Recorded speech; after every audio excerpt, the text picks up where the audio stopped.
Oh dear. Hello. Hi there, Michelle. New case. Yes. I was going to continue discussing summer wells because I've got something lined up for that. But then this came out, and I'm not joking. You think the Epstein Files are bad? This is worse. This is way worse. I knew it was going to be bad. How's it going? I'm okay. It's just like I didn't come on last night because I'd set up a live. I fell asleep and I didn't wake up till like 9 o'clock time because at the moment my tablet that I have on the night time is not kicking in. No, it's not kicking in. So I'm literally awake till about 4 a.m., 5 a.m. in the morning. Then I go to bed, literally forcing myself to sleep. And then I wake up normal time, 8:39, sometimes 10, and then I'm falling asleep in the afternoon because I'm so tired. And I do go through phases where this tablet does not work, it's not kicking in. So hopefully over the weekend it'll kick in and I'll start getting some sleep, proper sleep. And that's why I wasn't on last night. But normally I go to bed about 12ish because I take my tablet at 10 and I come off my live, take my tablet, I sit here, I chill out, let the tablet kick in, right? And then I go to bed about between 11:30 12, right? And I'm asleep within half an hour of my head, within 15 minutes of my head hitting that pillow. But when the tablet doesn't kick in, I can be up all night. I think the other night I replied to an email and sent me, and I think it was about, I'd have to look back on my email, but I think it was about 3:30. I replied to that email in the morning, and I was up till about what 6? Well, about 7ish. I went to bed for a few hours. It's ridiculous.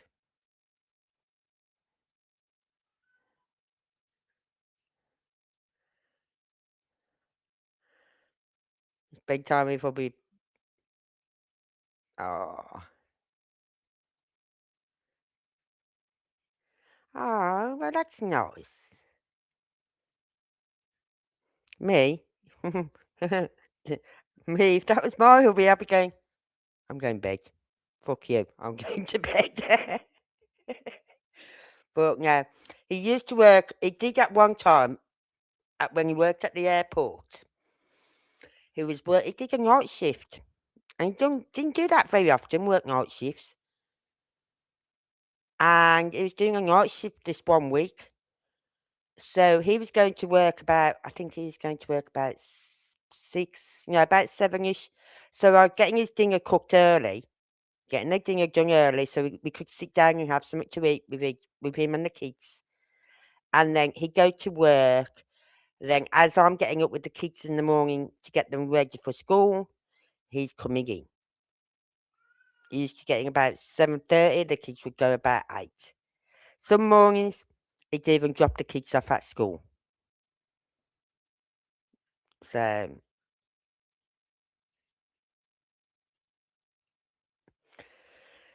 so yeah. But I hate this when I can't sleep. I hate it. I really, really hate it. So I just have to keep taking the tablets and hope to God one night it's going to kick in. But today, because I've been looking at this, the Rape Gang Enquiry, right?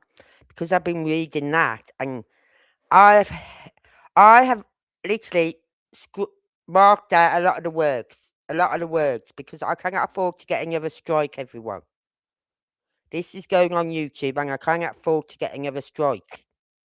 So I've literally marked out all the words that I've seen. Oh God, yeah,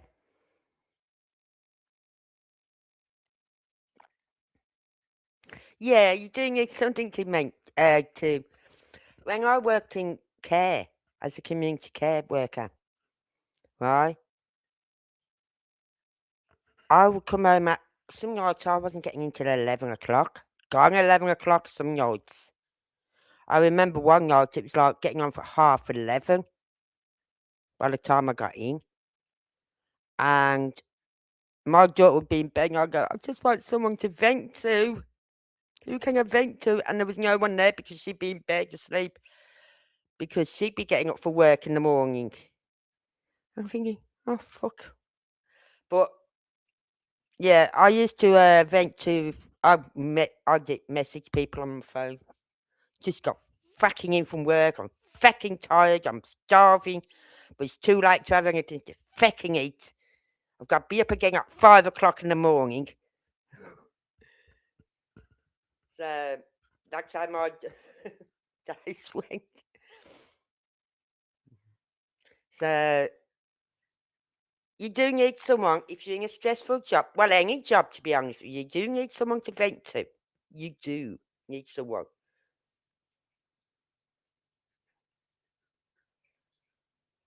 Yeah, I think every job can be stressful because if you work on in a customer service department, right? You can, is that I wouldn't want, I couldn't do that job as customer service. I couldn't stay there and go, oh, I'm sorry. Don't worry, we can sort that out for you. I'll go, you know what? Fucking take it back, you stupid lumpy shit. You broke it, you repair it. I could not work in customer services. I'm not polite enough. So I've never worked in customer services. I couldn't. And I remember um when as I said, when I did community work, community care. I always worked on my own. Hated working with another person. Hated it. Right? I like to be on my own. If anything went wrong, my hand went up. I'm at fault. You know what I mean? But when you're working with someone else, it's, oh, she done it. It's her fault. They would never put a hand up to it. And I'm thinking, what have I fucking done? You know what I mean? What have I fucking done? I ain't done nothing. I ain't touched fucking nothing. But I'm getting the blame for this. You know what I mean? So I like to work on my own. And every so often, I'd have someone coming around with me, someone who's new to the job. And they'd come round with me so I could show them what had to be done, how it was done. And this one time, the woman who I was showing her working with, I'd already put a complaint in to the office to my supervisors about her because I'm sitting in the pub one night. I was on work still. I was still at work, but I was on a break. I had a jacket on, so it didn't show the name of the company I worked for. And I was sitting in the corner with a newspaper, cheese salad roll, and a cup of coffee that my daughter would do for me because she was working behind the bar. She always got me a cheese salad roll, a cup of coffee, and saved me the newspaper. Made sure no one else took the newspapers before I got there. And I'd be sitting in the corner, and this one woman said, "Oh," she literally diving across the bar at me, going, "I'm going to be your new supervisor. You'll have to listen to me in future." Blah blah blah. And I sat there. My daughter looked at me. I looked at my daughter. My daughter thought, "Fuck, she's going to blow." Oh my God, my mum's going to blow. I went, "Oh yeah." She said, "Yeah." She said, "Are you entitled to a break?" Well, that was it. That was like putting a red rag to a bull. I've been working since 7 o'clock that morning. That was my first break at 6 o'clock on the night time. And I wouldn't be finished till about 10:30 on the night. So that was my first break all day.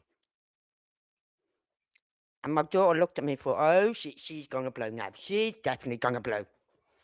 And I folded the newspaper down, put it on the table. I went, Who the fuck are you to tell me when I'm entitled to a break? You're not my boss. You don't give me fucking orders. I said, and you know what?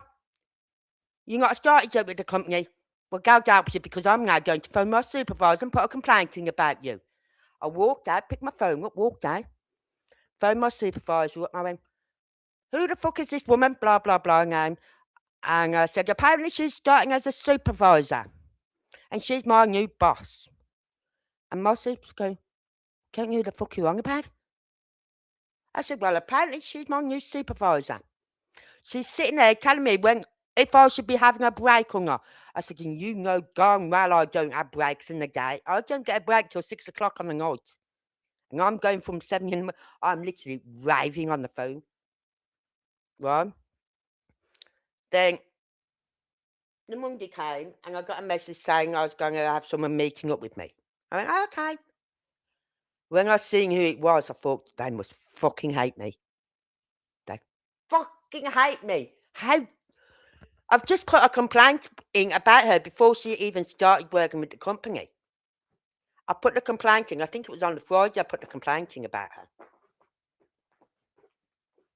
Right? I said, and now they're going to put her on with me so I can show her around. It's fucking fuming.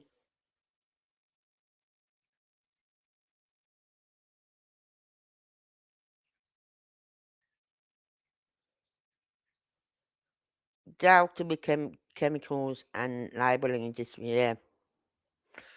I worked in a factory once where they had this big fucking air blower. But it didn't work. Oh, yeah, it blew air in. But we were still sweating like fucking pigs in this factory. We were sweltering in the summer. In the winter, it was lovely. Unless you're down by the big doors, but down by the main doors. Then you'd be fucking freezing. Right? Because them doors were always open during the winter and you'd fucking freeze. And you'd be on your machines and your coats and you'd have your gloves on or whatever on you could to keep warm. Honest. There was times when people bring in these little electric heaters and plug them in and put them by the feet because your feet would be like blocks of ice. But in the summer, you're sweating like fucking pigs. I worked medical field. Well, my first job was in an office, right?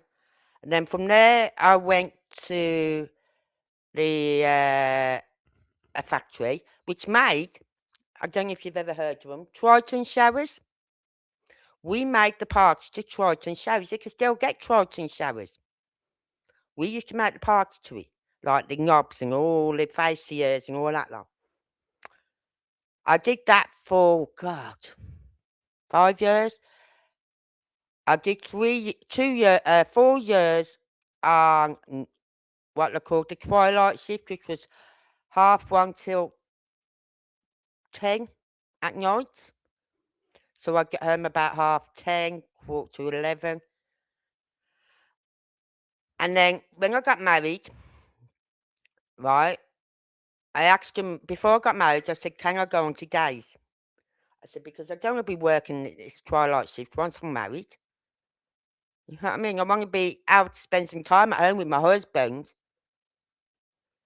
So I went on to days and before I got married. And then I think I was only on I got married in the January, right? And by the December, I left to go on maternity leave. And I didn't go back after that. But I worked there 5 years, 1 year on days, 4 years on the twilight shift.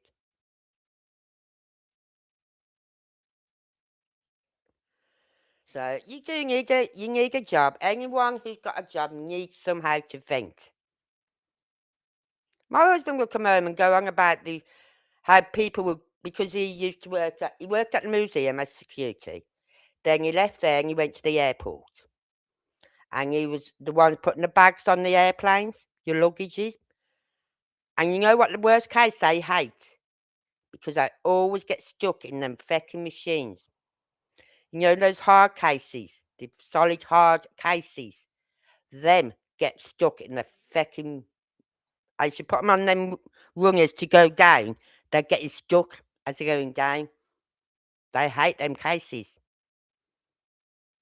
And if you see how your cases are thrown into the back of that fecking plane, you'd be horrified.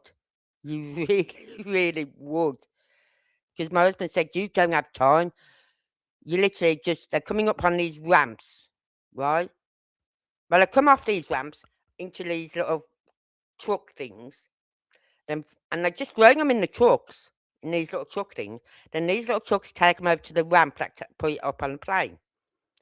So they're then throwing it onto the ramps, and then throwing them into these cages on where your cases are kept.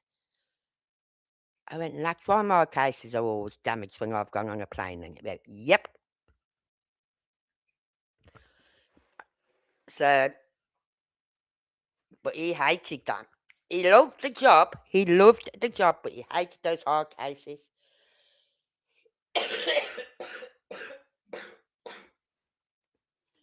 So, anyway, tonight we're looking at. And I can get it open. I'm hitting the wrong part. We're looking at. The Rape Gang Enquiry report. Because this was released, 3 days ago? Has the BBC here spoke about it? No. Have the MPs spoke about it? No. Have the mainstream media spoke about it? No. No one is talking about it. I've only seen, only those on YouTube are talking about it, and only one channel so far, which is on my TV at the moment, is actually reading the whole report. But he's doing it over.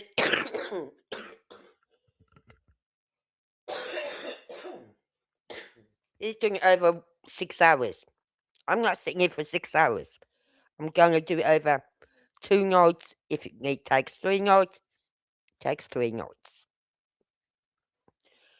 Right? Because there's over 200 pages. Now, hold on. I've just got to put some up. That one goes over there. This is an 18 plus channel.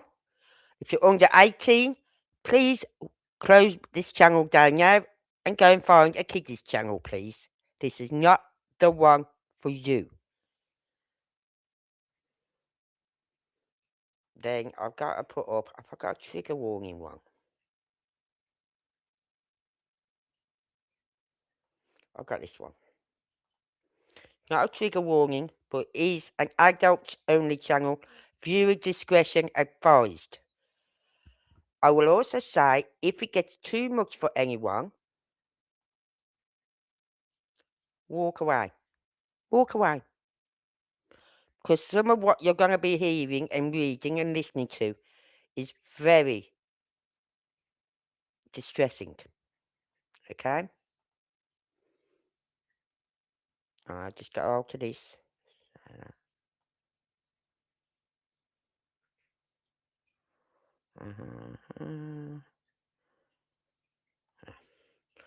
Put it there.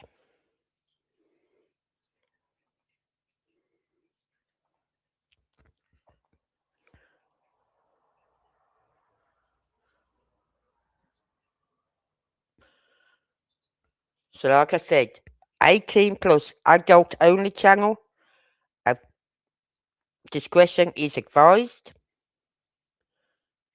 There's a lot of triggering. If this is triggering for you, think of your own health first. Walk away. Right. we're going to get in. It's the Rape Gang Enquiry report that Rupert Lowe, what he did, he crowdfunded. And there's 20, I think he said there's something like 20,000 donations made, which gave them the money and spare change, spare money after as well, to get this report done. And this is just the tip of the iceberg. This is just phase one, right? This is just phase one. And this is what I can't understand. He's got this done in what, months? Months. Can't remember when he was looking for it. Was it January? 6 months time. He got it done in 6 months. And when you listen to all these others that have done inquiries into this, and they've only covered one area, like, I don't know, Telford and things like that. When they've only covered one area, it's took them like 2 years. And I'm thinking, how has he got this out so quick when everyone else is taking 2 years and costing billions to be done? So we have got, he put it out, he said he was going to do it, he crowdfunded. So thank you to all those who donated to this.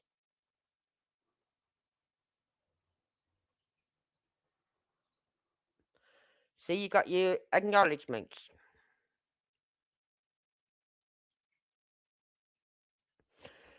And it says, well, I might as well read it all, okay? Acknowledgement. Every witness who volunteered their testimony, whether survivor, parent, whistleblower, politician, or expert, showed courage that made this inquiry possible. The contributions have ensured that the truth is now a matter of permanent public record. Oh, yeah. Thousands have seen this report. This is one report, like, and I'm not going to cover over with, I'll make it all nice and sweetie, with any recommendations that won't be worked on. Rupert Lowe, MP, Energy and Commitment, ensured that the Rape Gang Enquiry took place. He has been unwavering in his devotion to making sure that this rotten stain on our country's history has remained firmly in the public eye. Now, what it was, you had Nigel Farage from the Reform Party, right? Saying, oh, if they don't do something, oh, he's going to get this and he's going to get an inquiry going, he's going to do this inquiry and do that and whatever. He never did. So Rupert Lowe did. Rupert Lowe kept his word. He said he'd do it, he fucking done it. And he's done it with not just all these snooty fucking fuckers who think, well, just tell them this and they'll be happy with that. No. He's had no whitewashing in this report. And there's more to come, believe me. There is more to come. And he's had, well, I'll tell you who's had it. I'll tell you here. Right? Deep gratitude is extended to the entire inquiry team, led by Sammy Woodhouse. Yes, Sammy Woodhouse is also a young girl, a woman now, but she was a young girl at the time who got S8, raped, trafficked, and all that lot. She survived, and she's fighting because there's loads of women that have not survived. Right? So she's in on this inquiry. So she's not going to let no one whitewash this over either. Nat Endably Shenton, I don't know who the hell he is. Marlon West, I don't know who he is.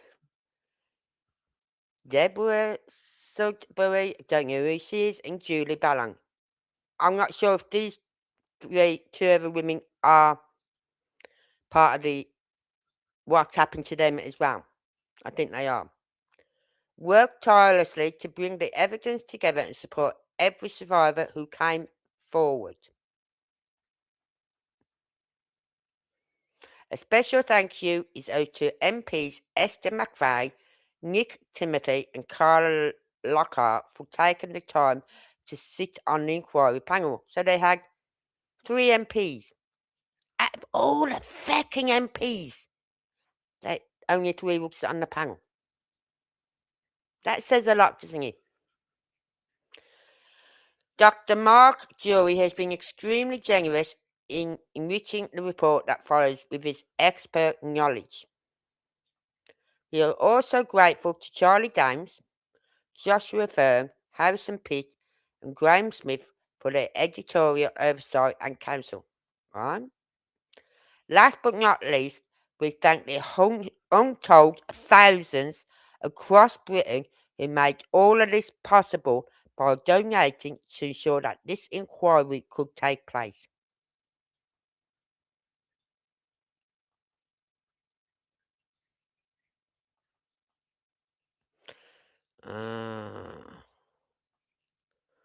Um, right, the introduction.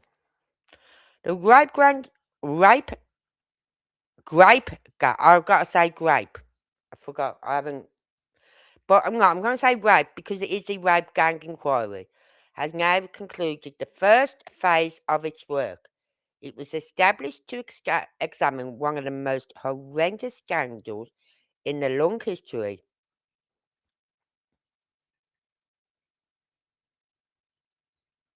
Hi, Anne. Right, I've just got to put a bit of background music on because it's a bit boring otherwise.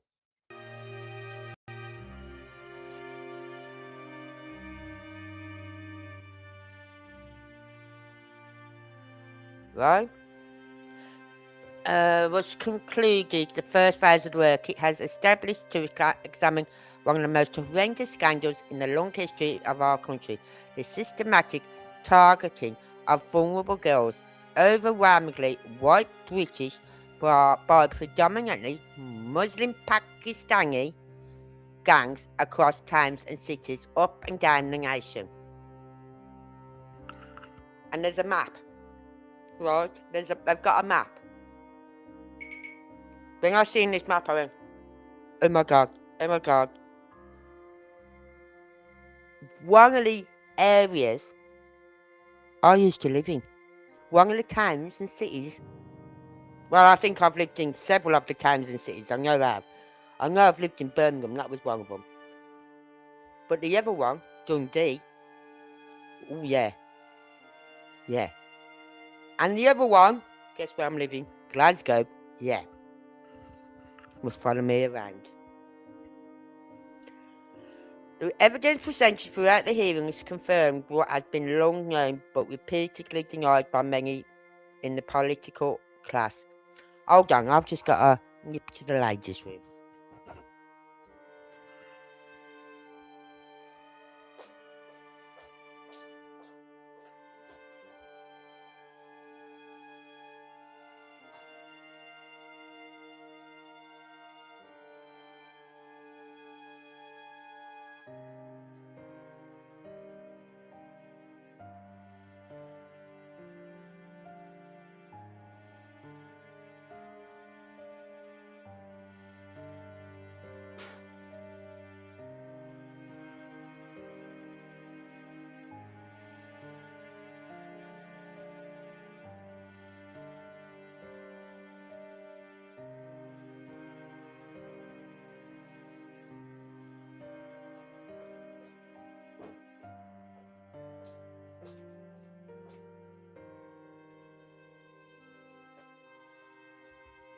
Oh, sorry about that, everyone. I'm not sitting at my desk tonight. I'm sitting on the sofa. I wanted something comfortable. Well, my chair's comfortable, but I can't relax properly. Right? Uh, the inquiry welcomed girls, boys, men, and women of all races and religions to testify to their experience to complete to gain a complete picture of the rape gang phenomenon. Right? I've read the case report. The case report of 2025 states that the disproportionate numbers of men from Asian ethnic backgrounds. Now, I don't like that when they use the word Asian. I don't. Because that's a big, it's like engulfing everyone in one, under one name. They're not. They're Pakistanis. Just say it. Were among the suspects for group-based child SE. CSE. Child SE. Now I'll say it this one time and one time only. CSE is child sexual exploitation. Will not say it again. Baroness Casey quoted local reports showing that a significant proportion of those convicted were Pakistani and or Muslim heritage. The crimes stretch back generations. Oh yeah. These crimes go back as far as 1950. The Rape Gang Enquiry was necessary because the state and its institutions have failed catastrophically over decades. Police, social services, schools, the NHS, licensing authorities, and government allowed these gangs to operate with impunity. There is demonstrable lack of political will to confront them. The Labour Party initially refused a public inquiry altogether. Right? Only relenting under considerable pressure. It will be many years before this inquiry is complete, and there's no guarantee that it will adequately address the political sensitive matter. Despite now pushing for an inquiry in opposition, when in government, the Conservative Party did very little.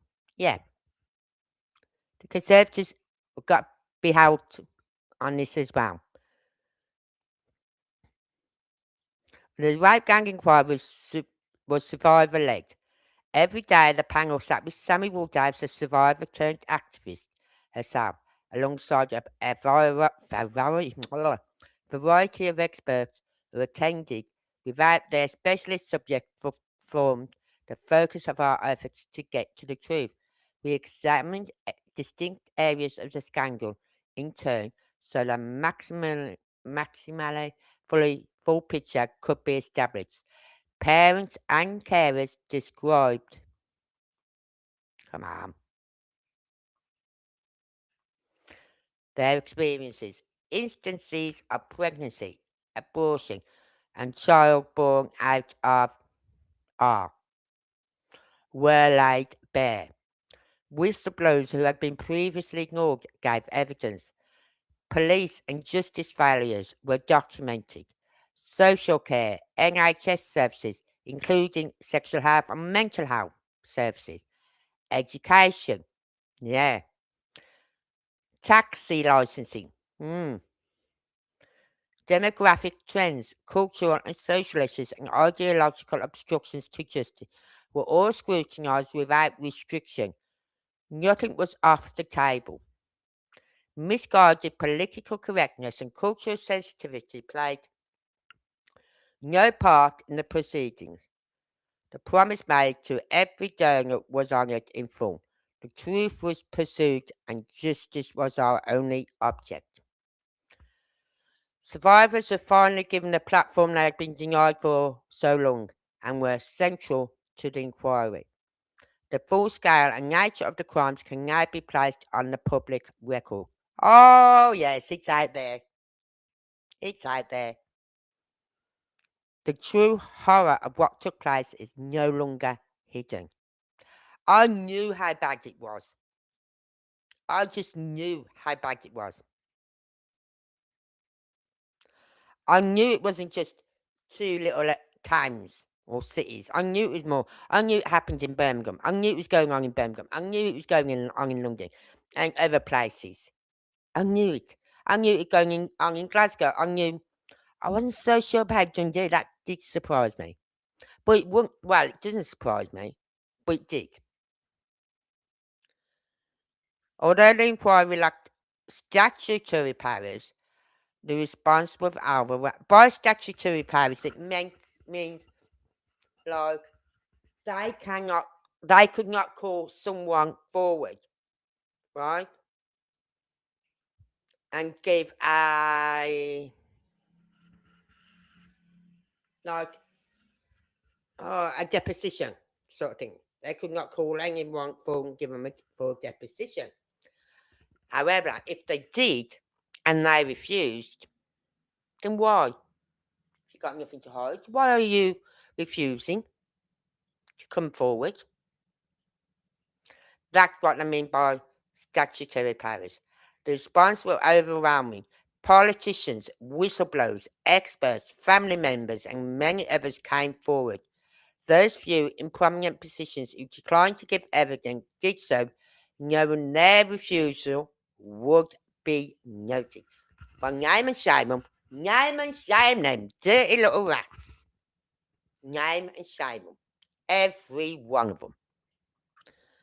The report sent out findings and made clear recommendations for how the problem of rape gangs can be eradicated. Yeah, send all the illegals back. Send them fucking back. Right? And if their countries say, well, no, we're not going to have them back, say, well, you know all that money we keep giving you each year? Yeah. Say bye-bye. You're not getting it no more. You know what I mean? We're not going to give you this money if you were going to have half of your fucking population, the scum of your population in our country. You're not going to get no money off us. So say bye-bye. I swear to God, they'd be going, we'll send the planes. We'll get the planes there. We'll bring them back ourselves. Bit like what Trump did. Don't want to take your criminals back? Okay. Everything after today will be 25%. You know what I mean? And then by the end of the week, it'll go up to 50%. Within hours, I've been putting that out. The Mexicans and whatever saying, okay, we'll send our planes over to come and get them. That's what we need to do. Stop the money going over. Stop this money going over to fucking France. It's ridiculous. They're not doing feck all. Stop our money going to France and all these other countries, third world countries. We're a fucking third world country now with all this scum they've sent to us. So I'll just stop it all. Stop every penny.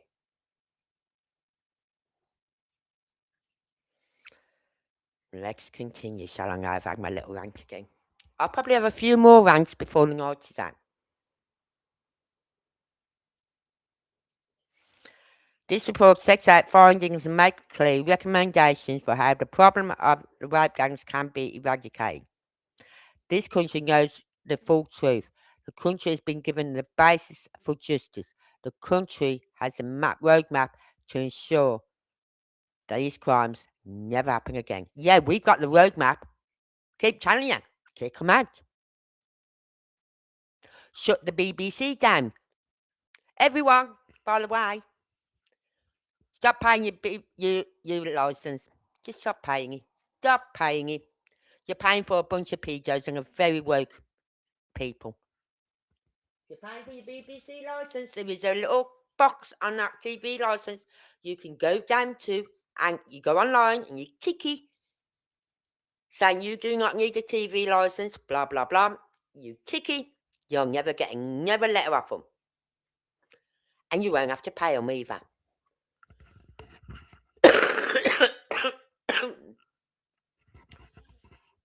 So that's why they're trying to bring things like YouTube and that lot into and Netflix into the TV license. And I'm going, what? I pay for my YouTube. I pay for my Netflix.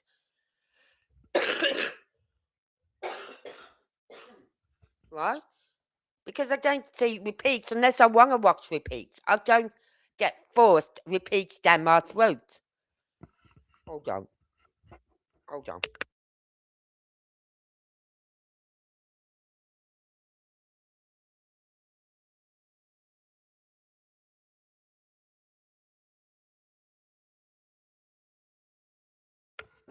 I've been drinking coffee today with no sugar. Because it's like, because I've got this cough and it's so irritating now. It's going to start hurting my chest again and my rib cages again if it don't stop. So, by having a coffee without no sugar, it's just like having hot water but with the taste of coffee. And it clears my back and my throat better. Right, the country has a roadmap to ensure those crimes never happen again. But they are still happening. It's still happening. Still happening. Why? Because MSN, mainstream media, won't talk about it. That's a big no-no. Oh no, can't talk about that. Right? The MPs, the government are not doing feck all about it. Police, too fecking woke. Get the fecking snowflakes out of that police force. Oh, sorry, it's not police force no more, it's police service. Police service, you have to be so nice and nice to the police service. Go fuck themselves. Right?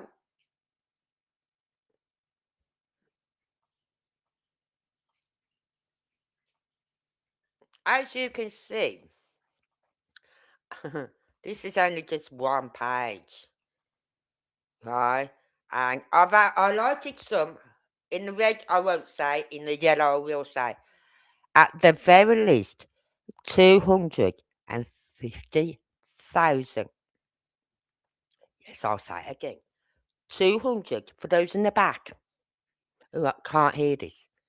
250,000 young white girls. And that's just that's not really the full estimate. That's not even the full total. It's probably a lot higher. Have been subjected to repeated gang, blank, blank. Torture, pregnancy, forced Islamic conversion, and lifelong trauma. The true number is probably higher. The perpetrators bear primary responsibility that the institutional failures that enabled them for decades, I mean from the 50s, that was before I was born, must be confronted in court records and official inquiries. Around 87 of those percent of those convicted in these group based, what is that word now? I can't think. Child SE, CSE, cases bore distinctively Muslim names. The vast majority of men involved in these gangs were not convicted. No, they haven't been. When you think some of these cases are historical now, they're going back 30, 40 years. Well, I'm 60, so that takes me back to 1966. We're going back to the 70s for some of these women. And further back for some. You know what I mean? But the ones that are actually speaking up now and talking out now are like the 70s and 80s. And the thing is, when I grew up, I was born in the 60s, late 60s, mid to late 60s, right? So I started my life really, even though I was born in 1960, I was born in 1970. So it was after that, in the 70s, I was having all the fun. Going out when I wanted to, coming in when the street lights come on. Well, no, when I was little, I wasn't allowed to do that. I was only allowed to do that when I hit like 11.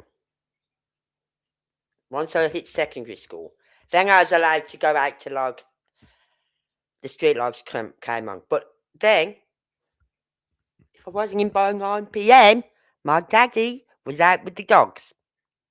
Yeah. So we didn't hear of nothing like that because they could bury it then. Because, whoa, you got to, oh God, yeah, just put it on your, well, just put that paperwork on your leg, you know what I mean? Let it gather dust. Because the mainstream media weren't woke then, right?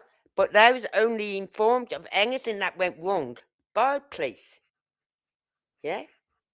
So the police, they go to the police, say, oh, anything happening today, any reports of anything? No, mate, we've had no reports of anything. Right? And that is how the police and the media work them days. They go to the police stations in their areas and ask them, anything? Anything we can report on? Any red drums? No, mate, nothing. Even though they could have a pile of CSC cases underneath the desk. Right? They're not going to tell the media that.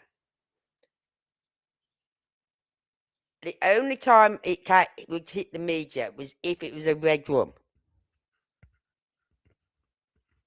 Right? That is the only time the media will come into it.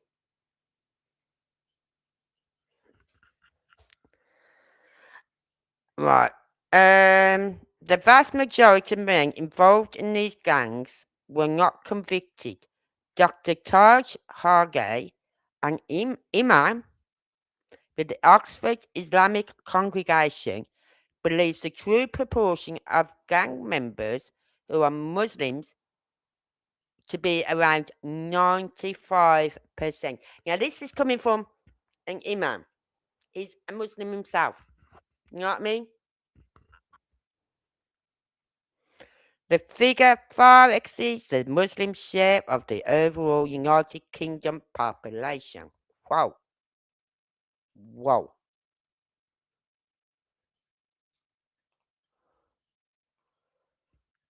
So, this figure far exceeds blah, blah, blah.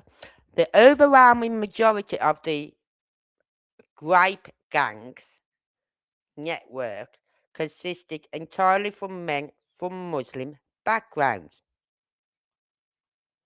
And this report just goes into breaking down why they've got this mentality against white girls. But that's a bit further on, which might be another live. This won't be mentioned tonight. We just go into the why Muslims believe how they do.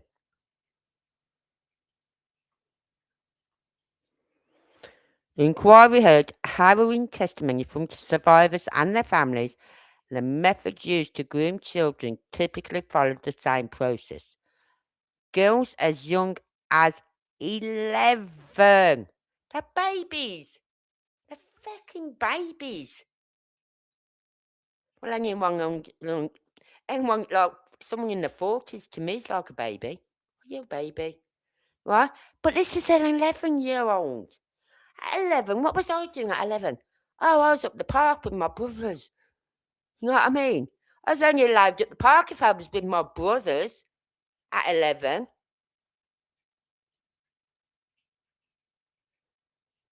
So that was one good thing about my mum and dad saying, you're not allowed at the park without your brother or brothers. Shit. Okay. Who's taking me? You know what I mean? Well, it wasn't Andy because Andy would already be up the park. He'd be kicking the ball around playing football somewhere. So it was either Malcolm or Mark, my eldest brother. Uh-huh. As young as 11, were initially befriended by a young Muslim man who then treated the young girl like an adult and would then start providing them with alcohol, rugs, and cigarettes. After a few months, the girls would then be collected from school gates. School gates. I remember coming out of school. I can see no strange cars hanging around outside my school. Right, and that was in the 70s and 80s. But I must admit, when I was at my junior school, my mum, until my sister started 2 years after me, when she started infant school, that's when my mum went and got a job then. Right, not straight away, but pretty soon after. My mum took us to school every morning and picked us up outside the gates every morning. And there was a queue of parents outside the gates. When my kids were in school, it was a crush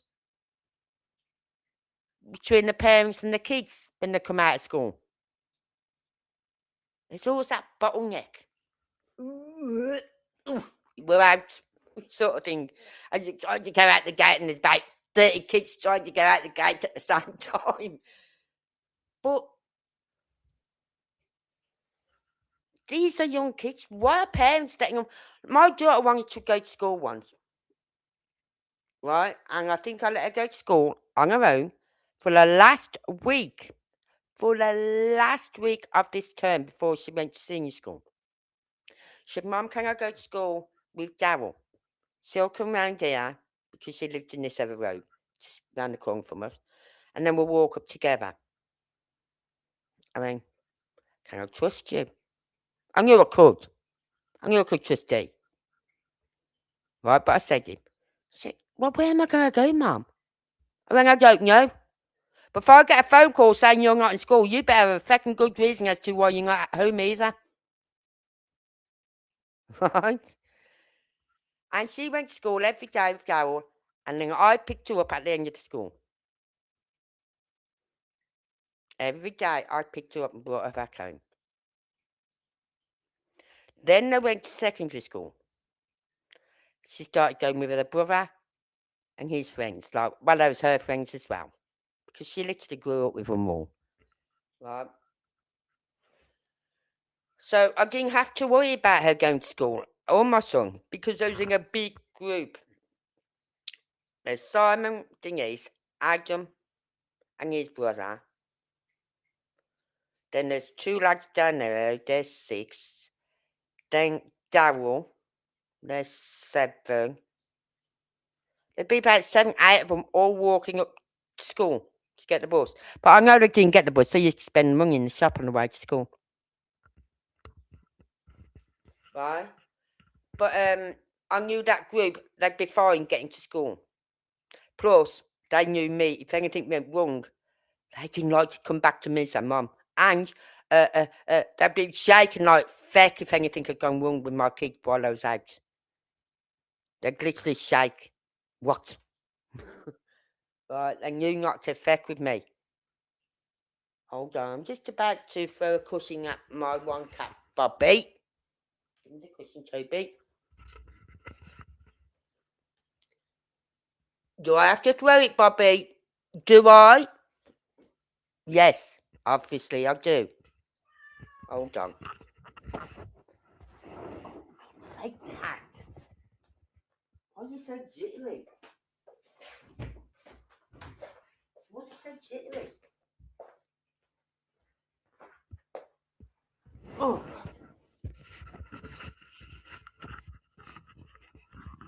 So, after a few months, the girls would then be collected from school gates, care homes, and streets, just walking on the street, and taxis would pull up. Come on, jump in. Right? They were taken to houses, flats, restaurants, and hotels where they were armed repeatedly by groups of men,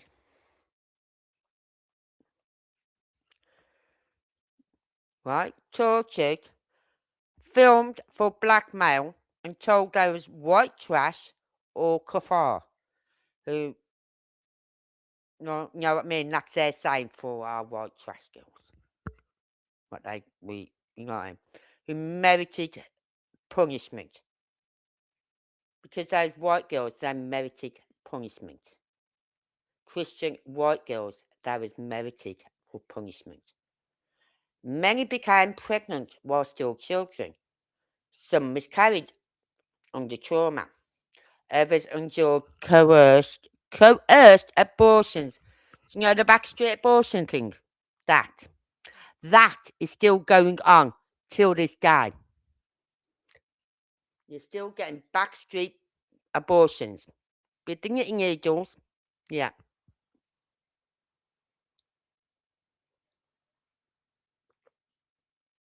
Hold on. Oh.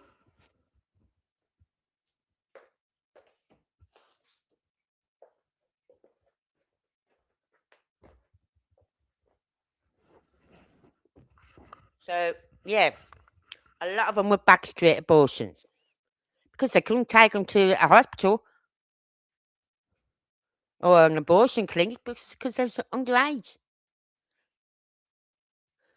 But then again, they probably could have because they didn't ask questions. Oh, how old are you? We're 11. And you're pregnant? How? Well, we know how, but why? You know what I mean? No questions were asked. It's like, see nothing here.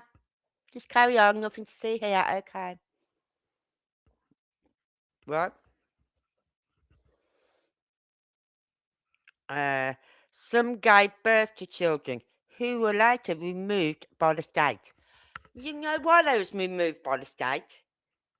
Because they were scared that they could be trafficked or SA'd. They were scared these babies that these young girls were having would be SA'd.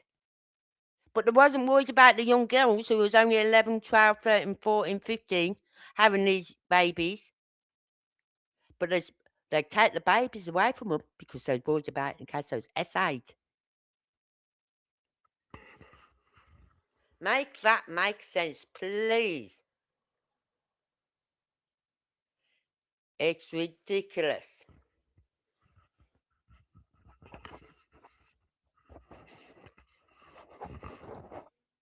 So I'm trying to hold my mic in my hand, but I've got to do something. So,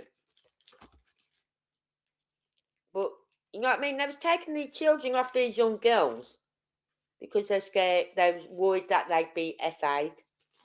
But you're leaving the girls knowing that the reason they got pregnant was because they was SA'd. But it's all right for those young girls to be SA'd and get pregnant, but these babies, no. It doesn't make sense for that to happen. It really. Oh well, we was protecting the babies. Well, the babies are having babies. So how is that protecting the babies when you're not protecting the babies? Because they are babies.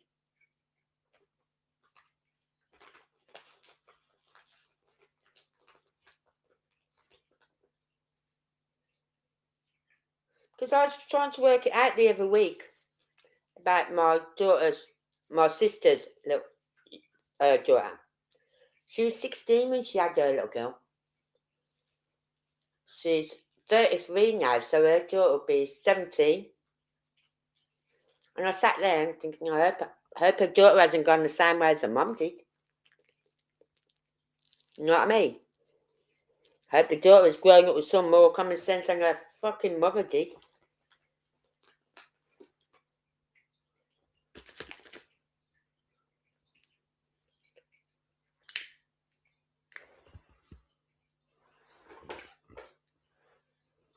Right.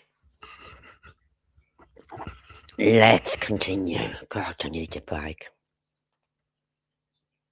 Did I put music on? Where's my music stuff for? Because I didn't put it on repeat, didn't I?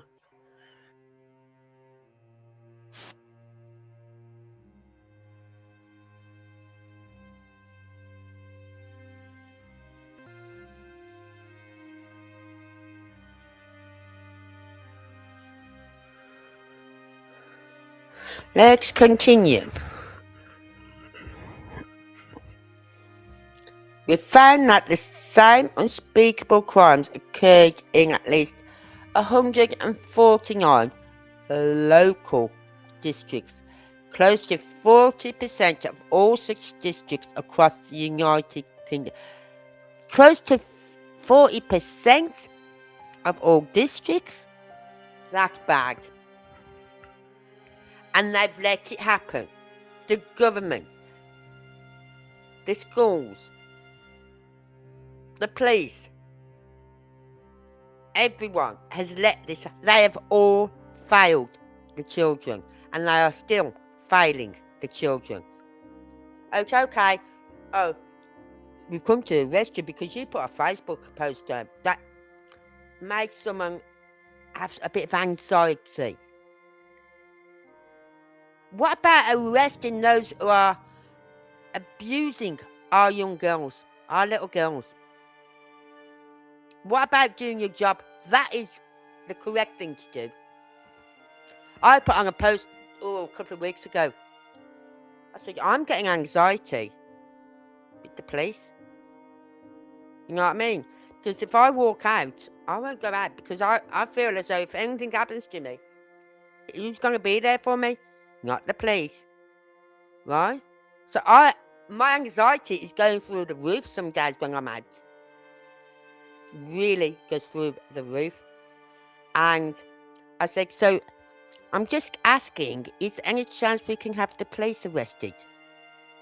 Why? Because they're arresting everyone else for posts that are going out on Facebook or on X or whatever for someone suffering from anxiety. So I'm just asking, you know what I mean?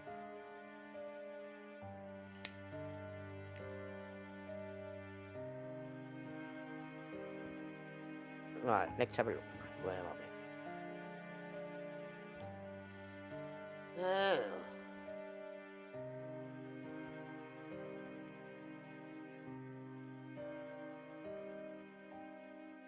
Close to 40% of all such districts across the United Kingdom. See page 14 for our full map. Yeah. In fact, what I'll do, I'll put the map up now.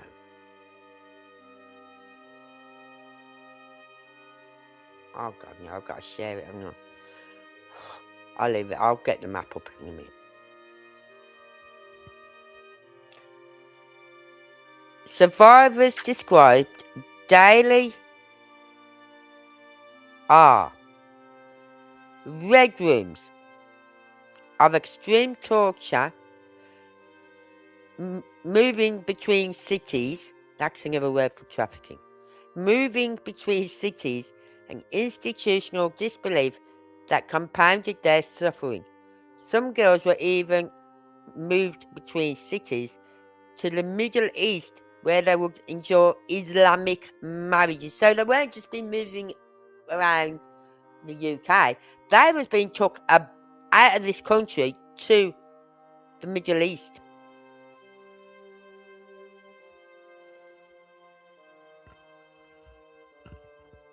They're not old enough to consent to anything.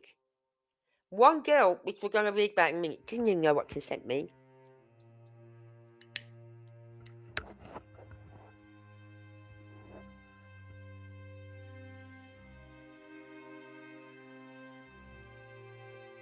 The democratic and cultural drivers are clear.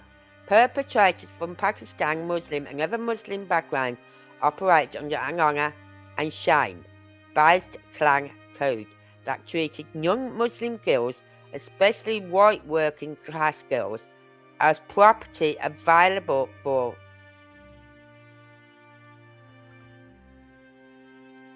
sex use. The pattern was reinforced by 8 theological and legal aspects of Islam. These include the doctrine of Muslim superiority drawn by the Quran verses that position Muslims at the top with a duty to correct non-believers. Well, I'm an unbeliever. Go fuck yourselves. The gang members' justification for their crimes can be found in the Islamic principle of loyalty? Yeah, loyalty. And disapproval, known as the whatever. I'm not even going to say that word. And whatever. It demands enmity towards non-Muslims.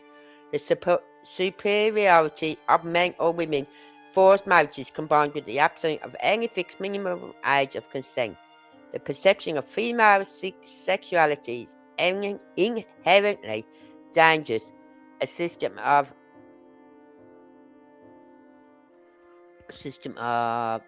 SX slavery that authorizes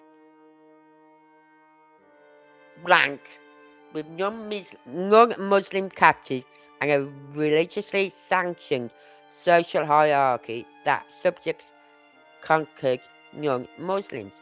These elements filtered through clannish immigrant subcultures provided religious justification that enabled the systematic blank and even slaughter of white British girls. Right, I'm going to jump forward a bit because this can go on for a while.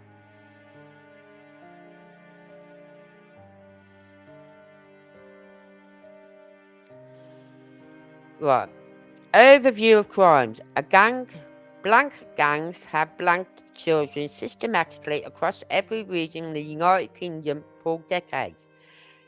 The independent chair of the Centre for Excellence for Children's Care and Protection, Alexis J., has identified the 1970s as a decade when immigrant blank gangs first began tormenting the girls of Britain.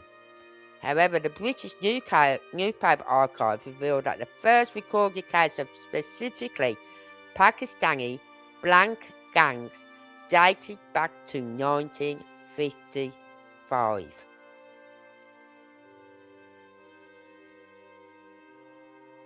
When 4 Bradford-based Pakistanis were charged with blank, a 15-year-old girl from Middlesbrough.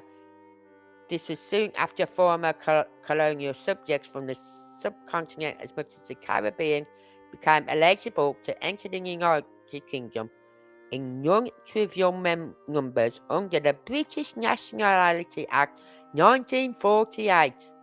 That needs burning. That British Nationality Act 1948 needs burning. What began as single and small-scale instances became systematic and industrial over time. Right, I'm going to jump a bit more because this can go.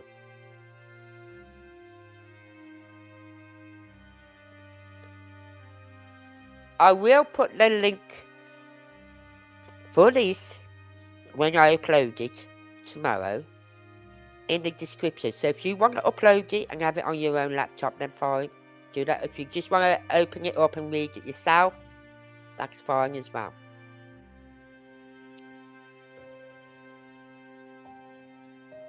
Right. There. That's Dundee round there. I wouldn't say that's Dundee, but that is definitely Dundee. Yeah. Dundee in Forfar. Now, I never saw none of that happening in Forfar. But I know there was a fucking creepy guy who I did not like. Nah. I warned my daughter about him. I went mental at her one night because she'd gone out with this friend of hers, a lad who's a singer, and they'd gone back to his. I was fuming. But I was just such. I said, yeah, and he's pissed out of his head. How's he gonna protect you when that piece of shit has a go at you, D? I was livid.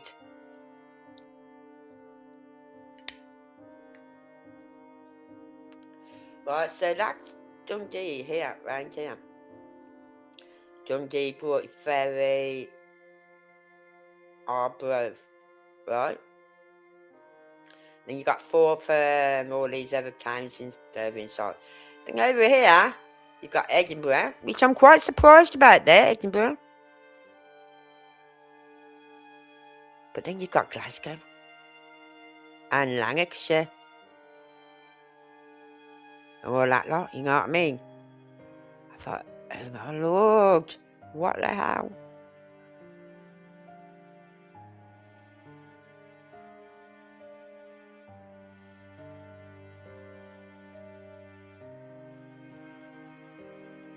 Yes, we do need her. Well, we need to get rid of all these illegals. Look, people say, oh, but you don't talk about these white men who are our children and all that lot. Exactly. We know we've got them. We don't need to be importing them as well. You know what I mean? We've got our own fair share of sickos. We don't need to be importing them. And that's what they've done. Systematically over the last, 50, 70 years, you could say. Systematically, they've let them in and let them in and let them in. And now they won't stop them. They just go, open doors. Come in by boat, we'll give you a nice hotel room. And money. And a phone. Yeah. We'll give you a nice hotel room where you get 3 meals a day, you get so much money a week, you get a mobile phone. Yeah, come in, we don't mind. Yeah, come in and assault our children. Attack our women. And our boys. Yeah, come on, we don't mind. Yeah, right.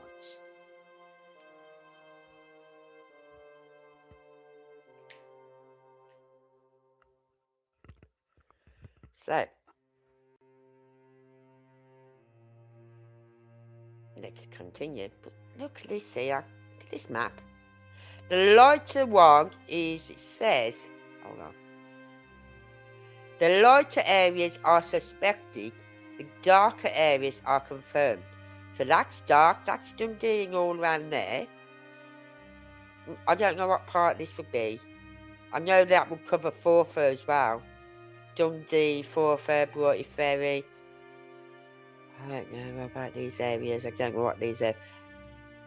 No, I mean, this is Glasgow round here, and Lancashire, that's Edinburgh, right? They're all confirmed to have these rape gangs.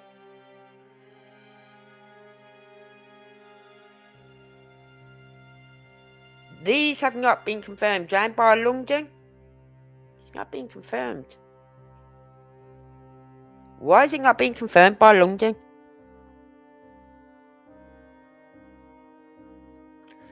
Isn't London there, or is that London down here? Oh, I thought London was up there. Oh no, London. I don't know. I'd have to pull my maps up to find out. But Birmingham is right about here. I think it's there. Right where my arrow is. That's Birmingham. I'll choose some good places to live, don't I? But I didn't choose the first place. I was born in that place. And it was nice. It was nice.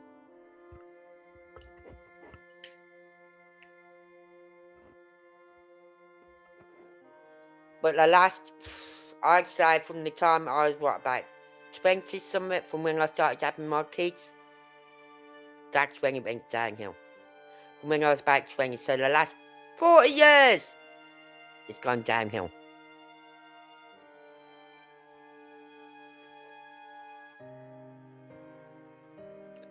That is bad. Just looking at that map, that's disgusting.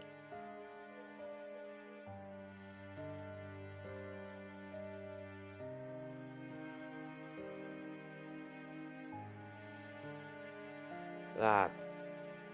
As I said, there is more to read to this. But I want to get to some of these testimonies.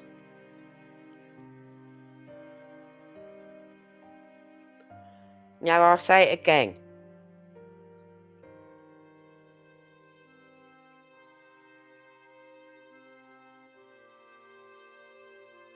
Yeah, I know, Anne. I know.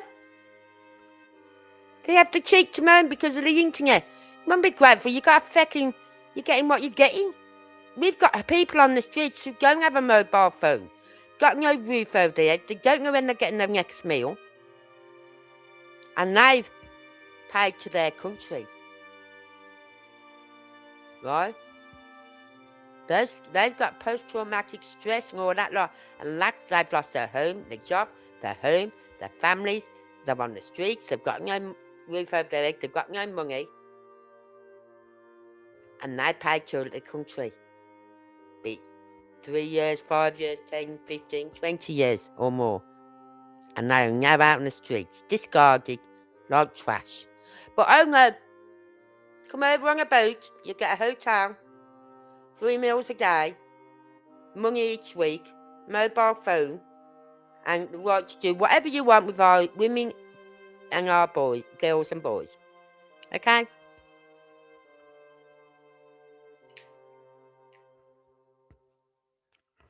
It's disgusting. I am fuming. That's why I changed tonight to do this. Because I was reading it and I thought, nah, I'm sorry, I can't wait till Monday to cover this. I'm going to do it tonight. I'm going to start it tonight. Right. Now this is Chloe. They're not their real names. These are not their real names. So please, I will say it again. If it gets too much, walk away.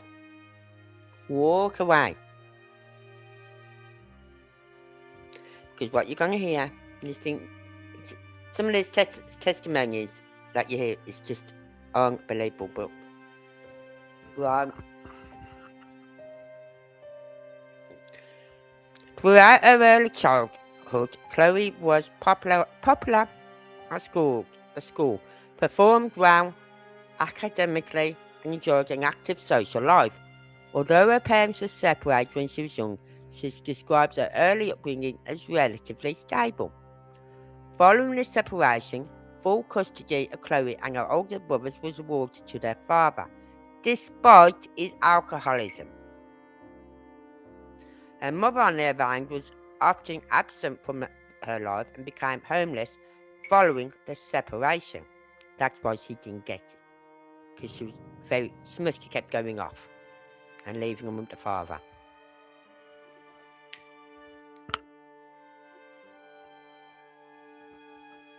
Chloe recalls a generally secure and supportive home environment under the care of her father. However, following his sudden death just before her 10th birthday, now she's only 10, she moved in with her mother and her mother's new husband, a man she described as a pedo, by whom she was SA'd just before her 10th birthday. I was 10th birthday present, wasn't it? Chloe's mother caught her husband assaulting Chloe on many occasions, but did little to stop it. On one occasion, Chloe's mother caught her husband in the shower with Chloe. Instead of intervening, she closed the door and walked out. At this time, Chloe was 10 years old.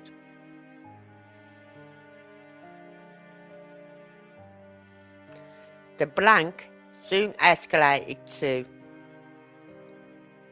the R.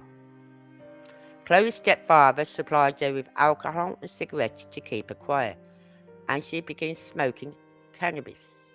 Around the same time, Chloe started truanting and spending time in the local town centre with a friend unsupervised.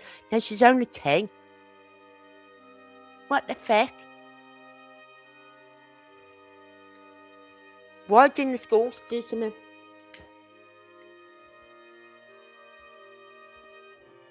Right, she was only 10. She's probably about 40 now. But at the time she was only 10.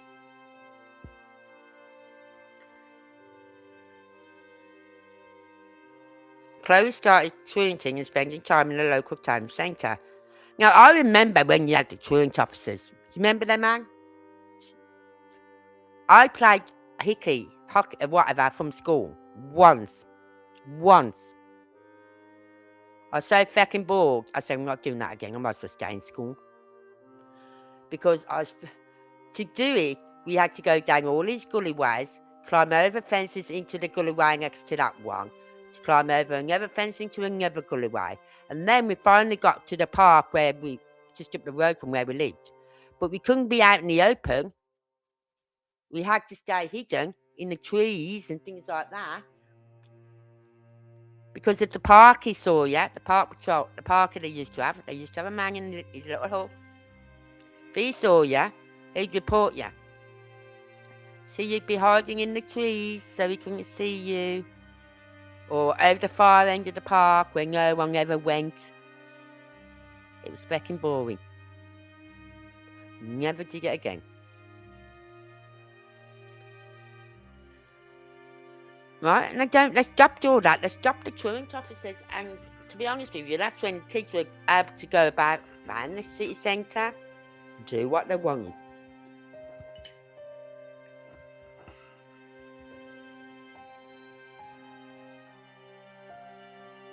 Right, she describes groups of Muslim men, primarily Pakistani, as 20 to 50, showing them attention. For a young 10-year-old, very naive, being shown attention. Smack him in the middle, wiki. She described, including wolf whistling and buying them alcohol. Now, people are petitioning to have that stop the wolf whistling. And I'm going, oh, come on. It's a wolf whistle. God, you get them all the time when I was younger. Right? Going down the road or around the city centre or walking on the road from back home from school. You know what I mean? But then you just smile and think, yeah, carry on. You know what I mean? I knew those guys were too old for me. I wasn't interested.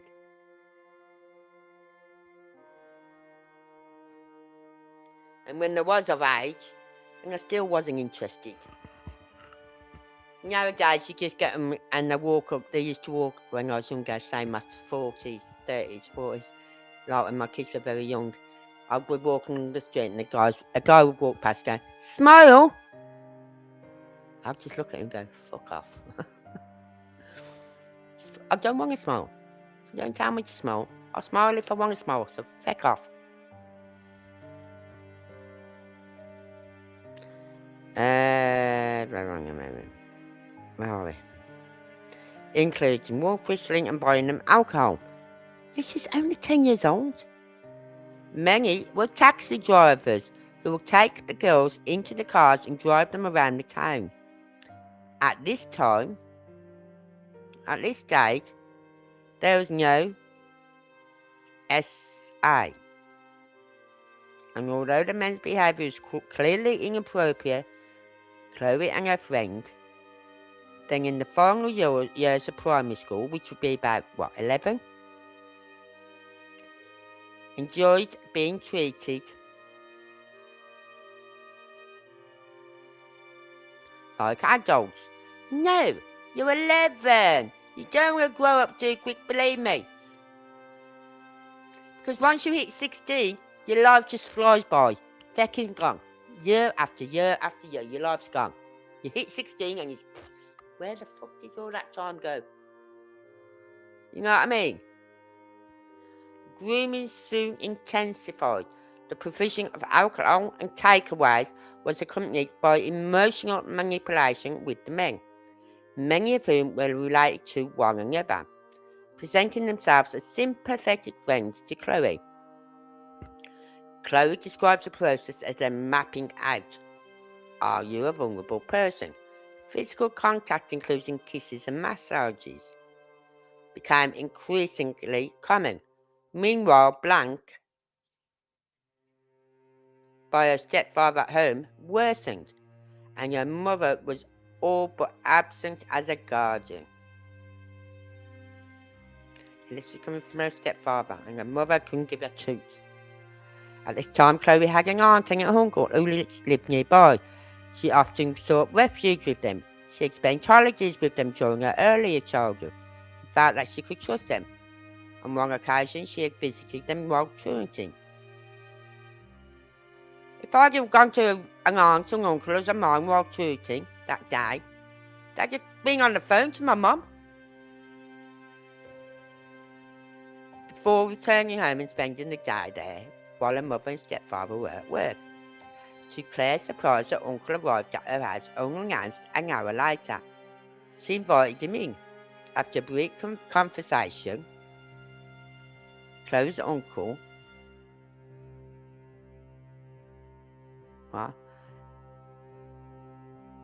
essayed her. Chloe resisted and he relented and left. So he tried, she resisted, he left. She told her mother about the assault and her mother reported it to the police. Police accused Chloe of lying and no further action was taken until this instant. She had regarded her uncle as one of the best people in her life. Afterwards, there was no adults left that Chloe could confide in or seek support from. Increasingly isolated, she became more deeply involved with the groups of Muslim men she encountered in the town centre. One evening, Chloe's friends suggested they travel to a nearby town where one of them had a hotel. Now, bearing in mind, they were only 11, 12. They was picked up by the man who was drunk and under the influence of drugs and taken to the hotel. When they arrived, hotel staff saw them. Again, these hotels need to be named and shamed. The staff need to be named and shamed who worked there at the time.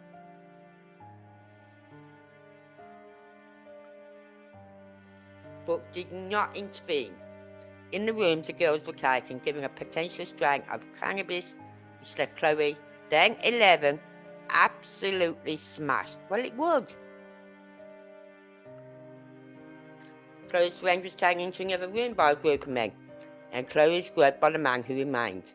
Chloe resisted, and he hit her. The man did not attempt to essay her again, and instead threw the girls, both of whom were still intoxicated, out of the hotel and refused to drive them back to their hometown. They was forced to walk. It was around midnight. She's 11 years old and she's walking. Chloe did not want to go back to her home. She was afraid her mother would beat her for being out late. She stayed with her friend. In the early hours of the morning, Chloe was collected from her friend's house by the police after her mother reported her missing. Chloe lied to the police and her mother about where she had been. Chloe's mother grounded her for a month, meaning she was stuck at home with her predatory stepfather. She had no chance, you know what I mean? A period she described as torture. It would be. After the month passed, Chloe arranged to see a friend who boasted that she had a new boyfriend. This boyfriend's 25 years old, they're only 11. Chloe left the house to meet her and the girls were picked up by the boyfriend, who was in fact a 25-year-old Indian man. Initially, Chloe thought the man was nice, posher than the other men she had met in the town centre. So Chloe and her friend to a shop where he purchased a bottle of vodka before picking one of his friends and taking the girls to the secluded location. During the journey, the men began pressuring the girls for sex. Chloe refused, stating that she had appeared, but the men replied that did not matter. Night was falling when they arrived, and the boyfriend took Chloe's friend out of the car, leaving Chloe alone with the other man. He proceeded to her on the back seat. 11-year-old girl. The incident took place in 2003. So, 2023, that would be 20 years? So 19 years ago. Well, no, a lot longer now. So she was 20, that was 19 years, so she'd be 20, 19, she'd be 30 when she made this, told them about this, right? When this all happened. Chloe took the two men to court, but neither was found guilty. What a surprise. From the moment Chloe's life swirled at 12 years old, she began drinking, heavily smoking large amounts of blank and taking hard up blank, including blank, anything to block it out of her mind. She would drink before school just to get through the day. Her attendance dropped significantly. She and her friend would spend school hours in the town centre, walking around until somebody picked them up in a car. Somebody brought them alcohol or gave them blank. There was times when Chloe would be missing for up to 3 days. And what, she's 12? And she goes missing for 3 days. I'd go mental if my daughter at the age of 12 had gone missing for an hour. Where the fuck you been? You know what I mean? During which time she was passed between taxis. Blank, blank, and blank. You can guess what those blanks were. In every case, the perpetrators were Muslims and primarily Pakistani. On one occasion, Chloe was abducted by a blank,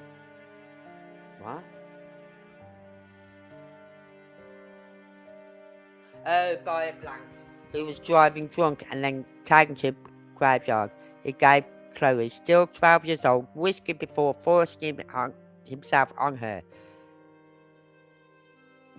and blank her. He withdrew before ejaculation and forced the empty whiskey bottle into...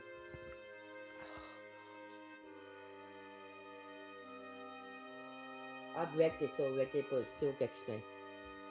And forced the empty whiskey bottle into Chloe's vagina. 12 years old. Where it shattered. Chloe admitted herself to A&E. You get to this thing, yeah, something's going to get done, you know what I mean? But no questions were asked about how she had sustained such an injury. She's 12-year-old with glass in her vagina, and you're not asking her how that happened? Really? That nursing staff, if they're still working, need to be kicked out.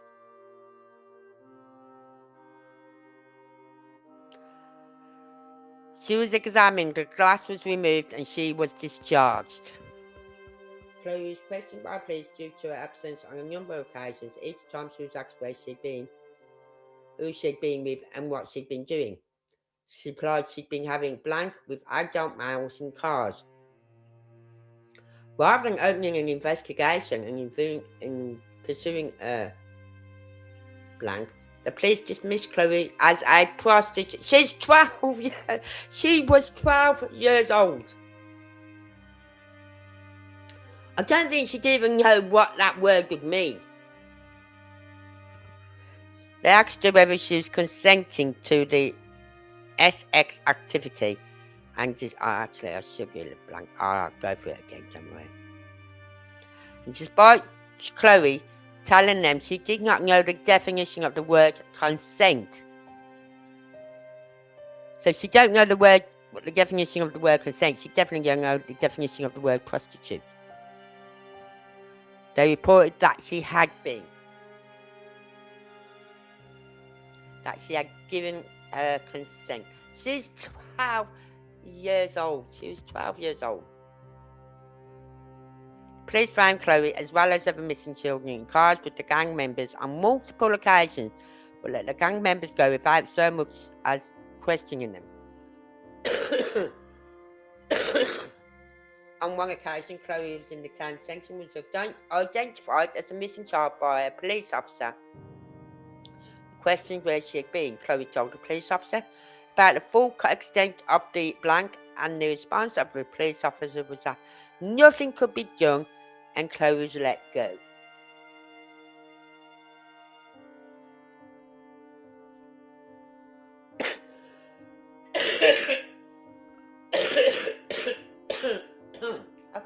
Scotland playing tonight, football.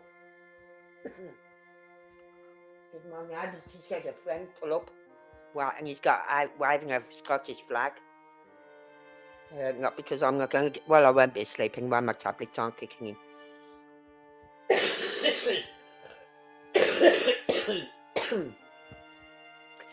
In response, sorry about this, she was let go. In response to her twins' deteriorating behaviour, the school regularly placed Chloe in isolation and compelled her to attend additional after-school class every day. Well, at least she wasn't going home to her stepfather. This did little to improve her emotional state, and she continued to spend time with her friend and her friend's boyfriend. She knew what was going to happen, though. This is what I can't understand. She knew what was going to happen, so why did that? You know what I mean? She didn't want to go home because of her stepfather, because she knew what would happen. But she's quite taking herself to these groups of men, where she knew what would happen. Yeah?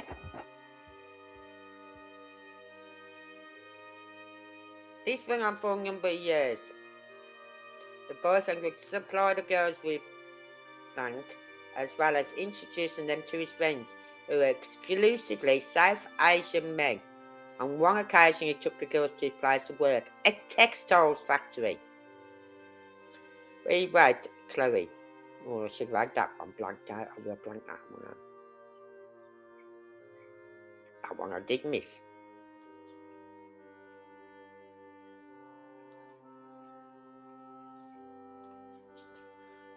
Right?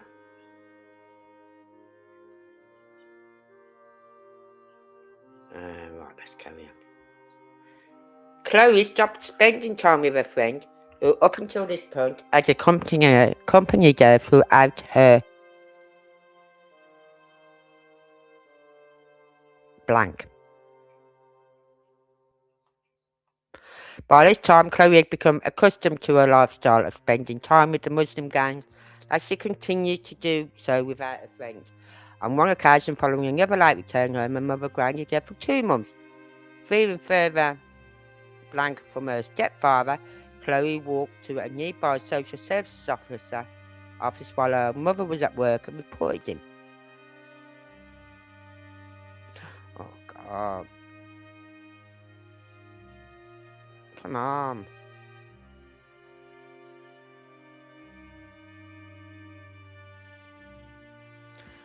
Reported him, Chloe was interviewed by the social worker about the blank, after which her mother and stepfather were arrested and questioned. Both the mother and the stepfather denied that the blank was taking place and was released without charge. I didn't do it. No, didn't do it. Okay, we believe you.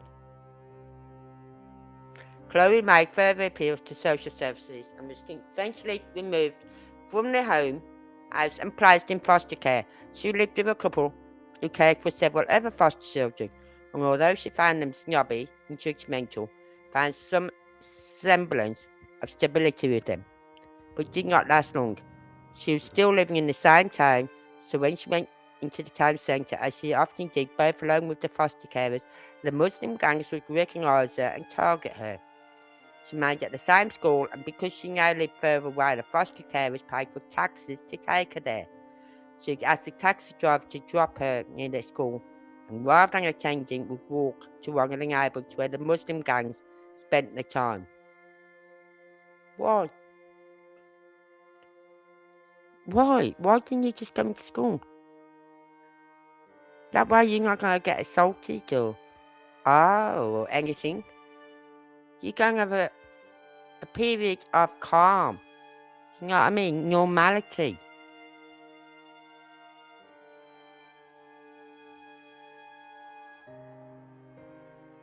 I see, blah, blah, blah. She would walk one to one of the neighbourhoods where the Muslim gangs spent their time. The gangs would take her into their taxis, fly her with blank and blank her. around the age of 13. So all this is going on, she's only 12.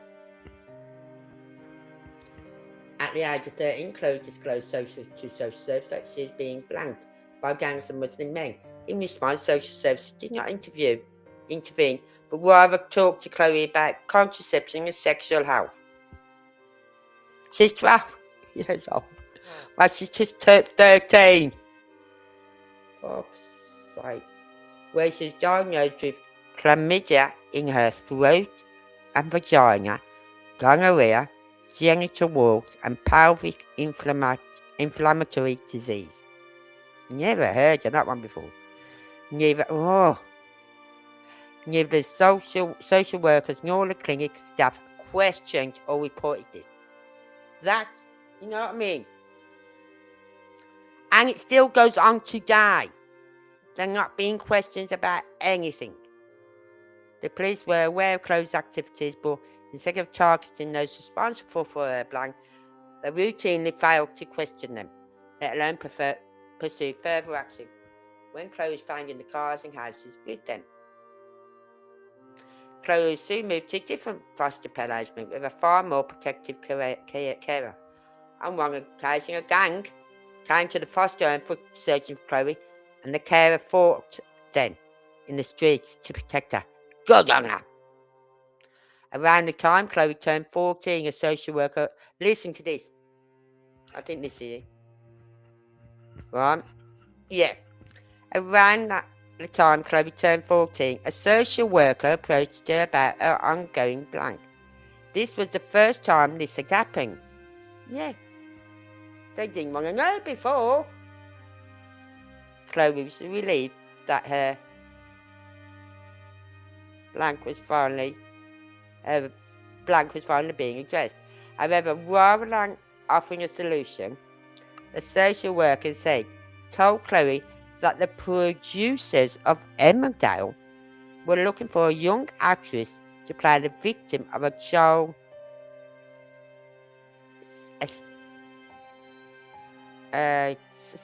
CSE, child sexual exploitation, and asked whether she would be interested in auditioning for the role given her experience. Now that tells you everything. That tells you that social worker knew she was being exploited. She knew she was being SX exploited. To mention about the role Emmerdale was looking for a young actress.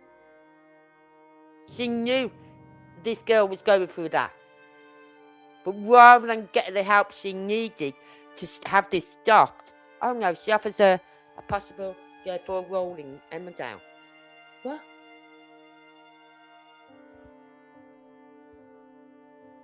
Following this exchange, Chloe, upset, angry, and I'd be in state of disbelief, ran away from the foster home, and after being abducted by a Muslim gang, was missing for 6 months. Over this period, she was moved across the length and breadth of Britain. She was taken to house after house and blanked by guy after guy after guy after guy. The men who blanked her paid money to the gang, which treated her a little bit more like a commodity. She was reported missing and a photograph was shown on TV. Abusers remarked on this. You're that girl off the TV that's missing. But her whereabouts were never reported to the police. Chloe describes a cycle of grooming blank, blank, blank, blank, blank. But you can guess what all those blanks were. This went on until eventually she was located by police. When the police found her, she was in a car with a South Asian Muslim man. The man was let go without charge. Oh God, make sure you still see this.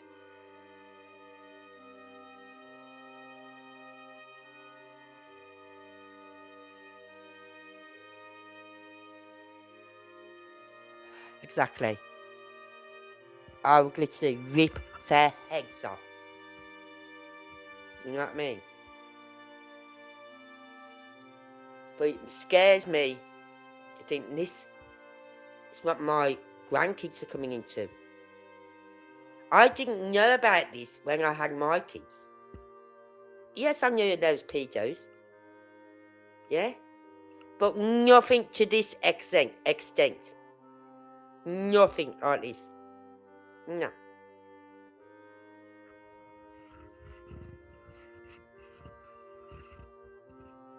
So, I've got one cure for all these people. And it implies a very long drop. And somewhere around their neck. A rope and a long drop. Because, as I put in the comments, I said it's pointless putting them in prison because all these Muslims, whatever, literally run the prisons from the inside. They do. They literally run the prisons from the inside.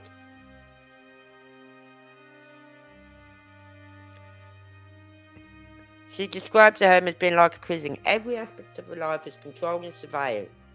And she was routinely subjected to bodily examinations, including full cavity searches.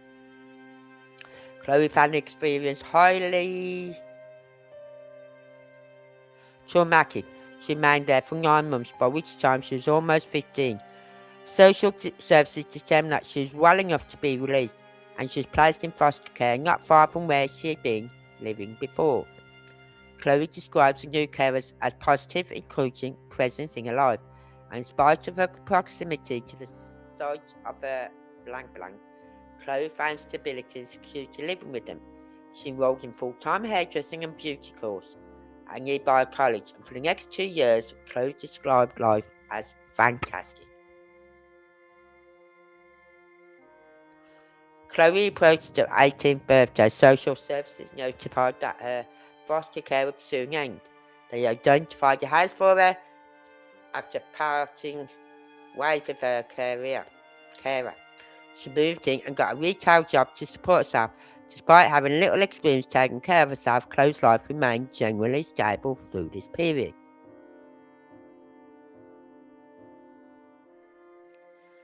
Eventually, Chloe established contact with a friend with whom she'd been with as a young child. She invited her over to the house, and when she arrived, she was accompanied by a group of Muslim men, all of whom remembered Chloe from the past. Immediately, Chloe's life was thrown back into chaos. The men refused to leave, and in Chloe's words, it was no longer my quiet little house, it was their house. They smashed windows, kicked the doors, left the house an absolute wreck, and blanked Chloe. Blank Chloe. One of the men, a previous blank, pinned her down, pulled his trousers down, and sat on her face, raping her on her own sofa as the rest of the gang watched. That one needs to be blanked out as well, doesn't it? See, some of them I have missed.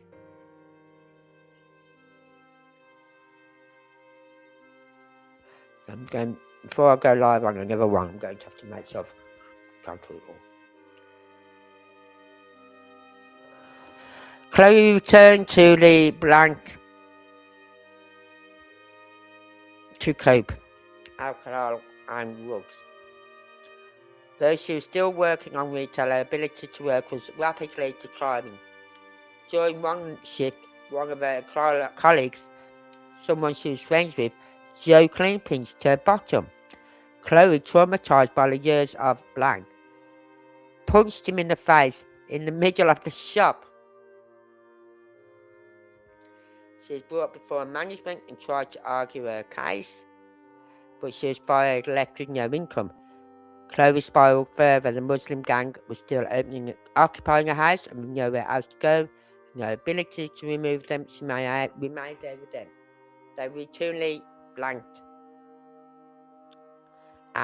her, including with objects including soft drink cans, keys, and a baseball bat.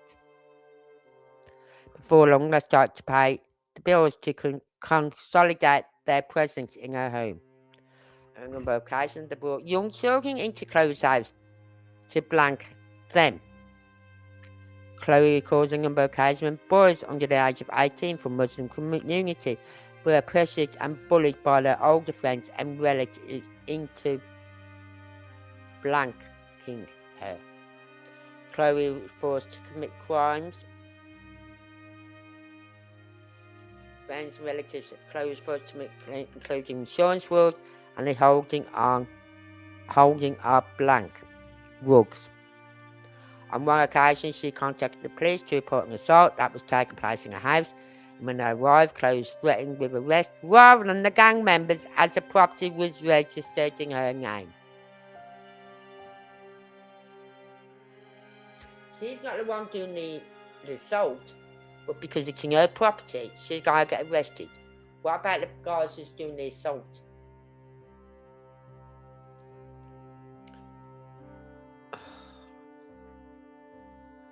One evening, a associate of the gang from a neighbouring town arrived at the house. Notorious. That should have been blanked. Definitely been blanked.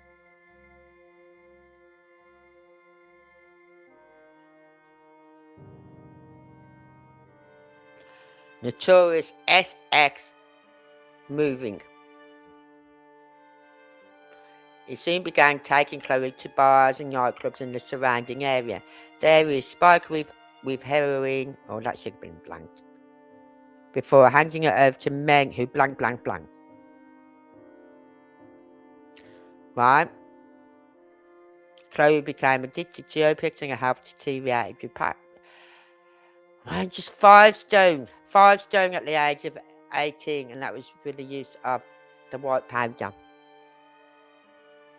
The method of control by the gangs. As it left with no ability to defend herself physically, a daily existence became a relentless cycle of exploitation and violence. Eventually, a social worker visited Chloe was shocked by both her appearance and the conditions in which she was living. Concerned for her welfare, she took Chloe to an addiction clinic where tests revealed an extremely high concentration of opiates in her system. Chloe was prescribed medication to manage her opioid dependency and gradually weaned off her drugs. Around this time, Chloe reconnected with a childhood friend, and the friendship seemed to develop into her boyfriend became aware of the ongoing blank, and with the help of his father, paid off Chloe's remaining rent and moved her out of their squalid house. Chloe moved in with him, after which she got another job in retail. For a short period, Chloe's life was relatively stable, but due to unresolved trauma, she soon returned to drinking heavily, smoking, and gambling. Her workplace was close to the foster home, and before long she came back into contact with members of the gang that had blanked her at that time. The cycle of grooming just goes on, right?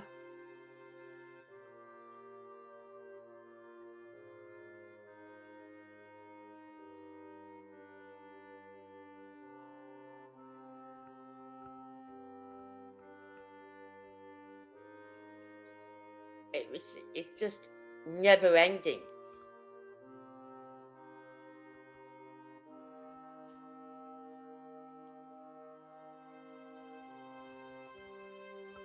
She has a child.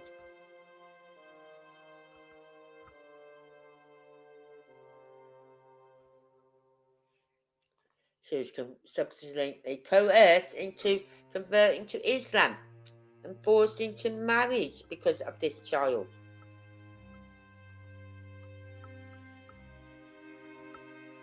Chloe's child was born with multiple health problems. I'm not surprised, including a defective kidney due to the deteriorated condition of Chloe's womb as a result of the blank. Nevertheless, becoming a mum gave Chloe a new determination to get her life back on track. She reported the father of the child to the police after he assaulted the child. He assaulted his own child, and he was removed from the property. She stopped taking walks, she was focused and not full of gangs, left her alone.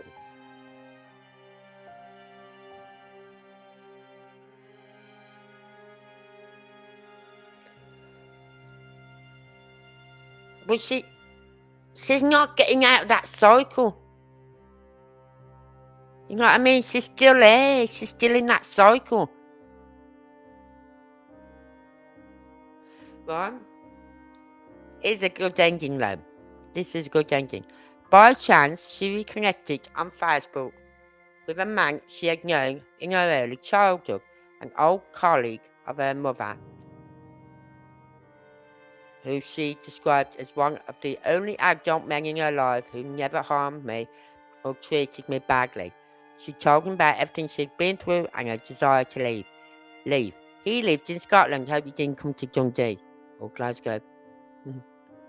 No, they're both nice places, really. He lived in Scotland and was invited to visit up for the weekend, which she did. After returning home, she sought support from a woman's aide who managed to secure her property in Scotland. With nothing but her daughter and a small bag, she left her hometown, leaving a lifetime of blank behind, and moved to Scotland, where she resides to this day.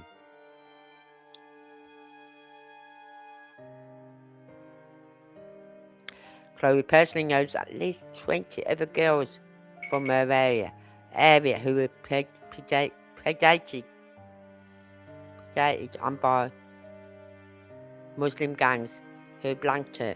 The pattern was always the same: grooming, blank, like alcohol, drugs, that lot. Furthermore, Chloe is described being taken to mask and preached that white women who dressed inappropriately were free game. Maybe over in Pakistan or somewhere like that, then yeah. But this is a UK.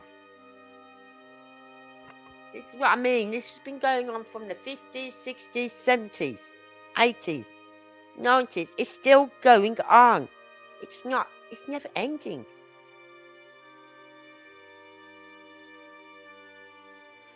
Chloe believes that the local police, social services, NHS and government were all fully aware of what was going on, including the radical, racialised nature of the crime, but they did not intervene for two reasons.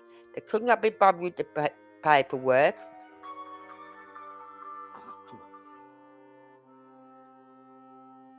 Could not be bothered with the paperwork, and they did not want to be seen as racist. Chloe blames these bodies and the major push for diversity for her blank abuse. Chloe says, if I can just save one more child, girl or boy, from going through any of this, then I've done my job.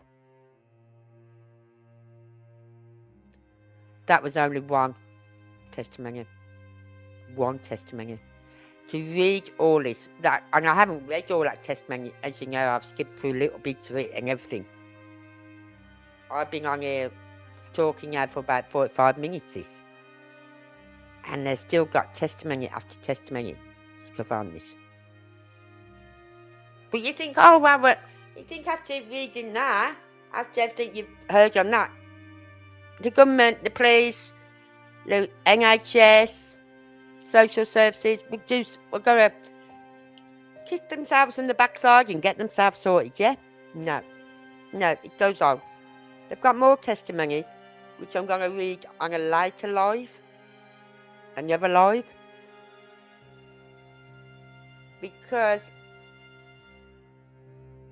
you think, we looked at the Epstein Files, yeah?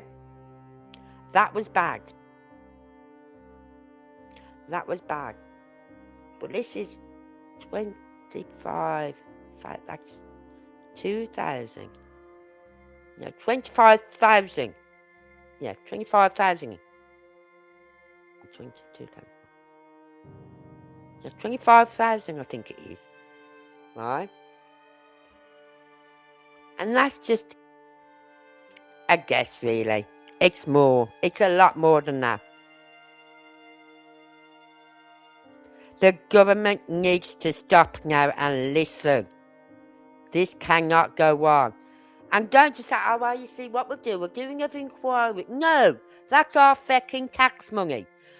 An inquiry for what? To do what? For them to say, well, this needs to be implemented, bump, bump, bump, bump, bump, right? And you do fuck all. No more inquiries by the government. No more. Because they don't listen to them. They think by doing inquiry, it'll all go away. No, we're fed up of inquiries. It's not happening. I trust anything Rupert Lowe tells us and does. Because what he says he's going to do, he sticks to it. And this is just phase 1, what is released here. He's gonna release the names. I swear to God, I just know he will release the names of those that did not come forward and give their evidence to what they knew about it. All those who would not turn up, he's gonna name. I can guarantee you it.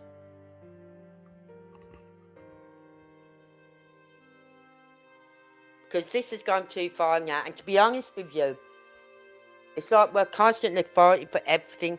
We're fighting for the rights of our young girls and boys and our women, right? We're fighting for that. And then we're fighting to get our country back. And no one is listening. No one wants to know. And it's so annoying when that happens.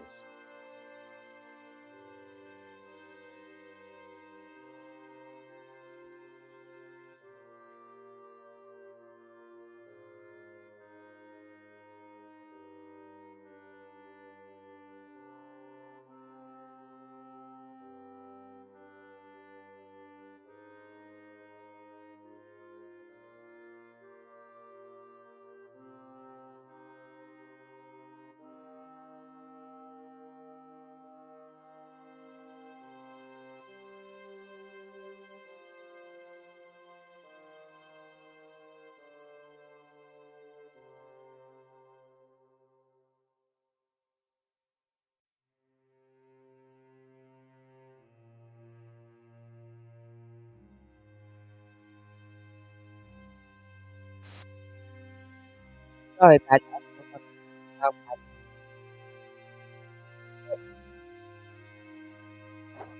I just feel like we're fighting a never-ending battle here.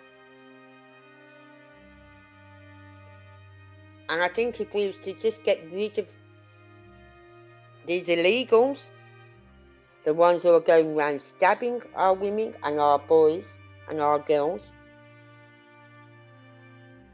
get rid of them. Tell these countries where they come from, if you don't take them back, we'll stop all money that we give you. Simple as. You get nothing off us.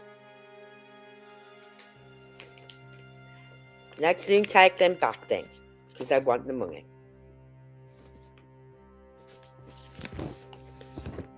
Or put the, like what Trump did, and put the taxes up on imports from that country. You know what I mean? Anything importing, anything importing from our country to their country, or something like that, put the taxes up. But I would just stop all the money that we keep sending to these countries, because we are sending a lot of money to all these countries. All these field drugs. And remember all these Live Aid things they used to do? For these third world countries. Can we have a Live Aid concert for the UK, please? Because we're now looking like a third world country. We're now looking like a third world country. So we'd like a Live Aid, please.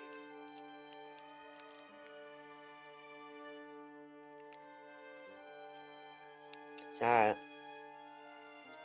I will cover this more, because as I said, I haven't even got through I've only just got through the introduction and one testimony. I think there's about 5 or 6 testimonies. So, but there's a lot afterwards, but I don't think I think I'll cover it, I'll read it, bits of it. I'll just highlight the bits that I feel are important, that need to be heard. But I think these cases, where the women have spoken up, and even the parents of these young girls have spoken up, they need to be heard. Because you will not hear this about on the mainstream media. Right? Last night I was watching, because I can't sleep at the moment because my tablet I'm on aren't kicking in. So last night I was watching on a YouTube channel the by-election that was going on. Right? And between the Labour, Reform and Restore. We knew Restore wouldn't win it. Would have been nice if it had. Hold on. I've just seen a cat across the road. I'm not sure if it's my cat. I'm just going to go and check. That's you. Where's Toby?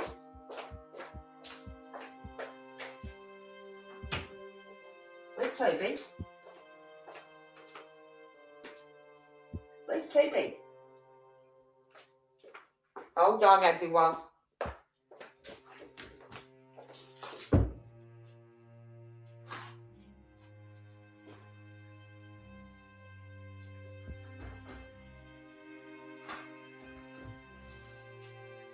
Toby. Toby.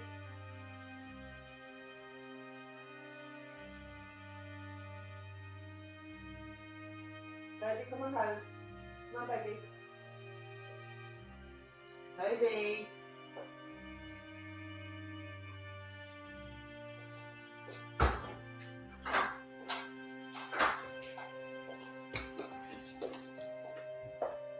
Toby's got out. Put that cat in there.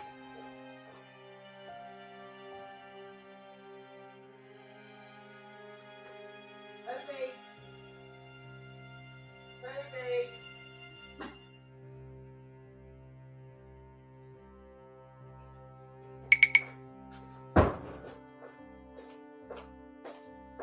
Got the bedroom window open, that little shit's gonna get grounded.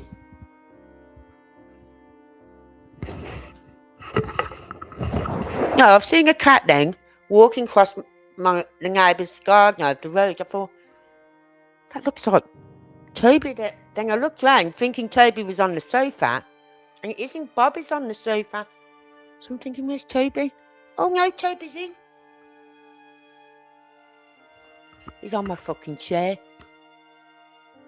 You could have said something, Toby, like gave a little meow. For a little fucker got out. Oh, fuck's sake. Give me a heart attack then, thinking you got out. And there's me, look, sounding like a right twat now, shouting you little fucker. But yeah, that was only just one of the, what did I call them?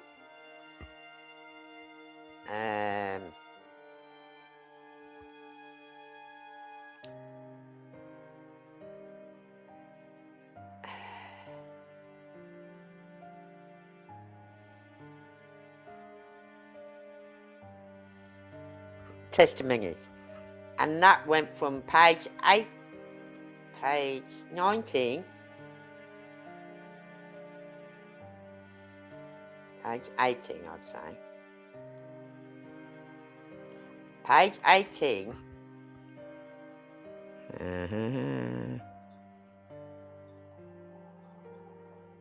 Quite a lot. Keep going. Keep going, Angie. We're getting there.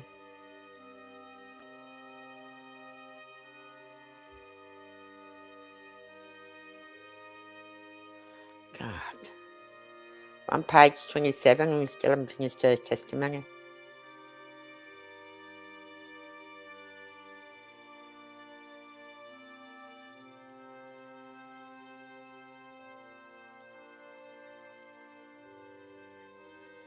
Up to page 18, all the way up to page 28.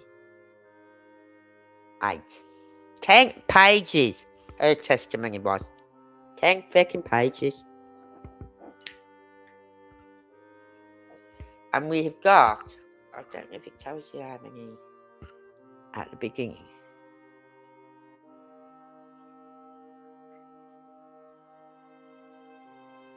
Like in the contents.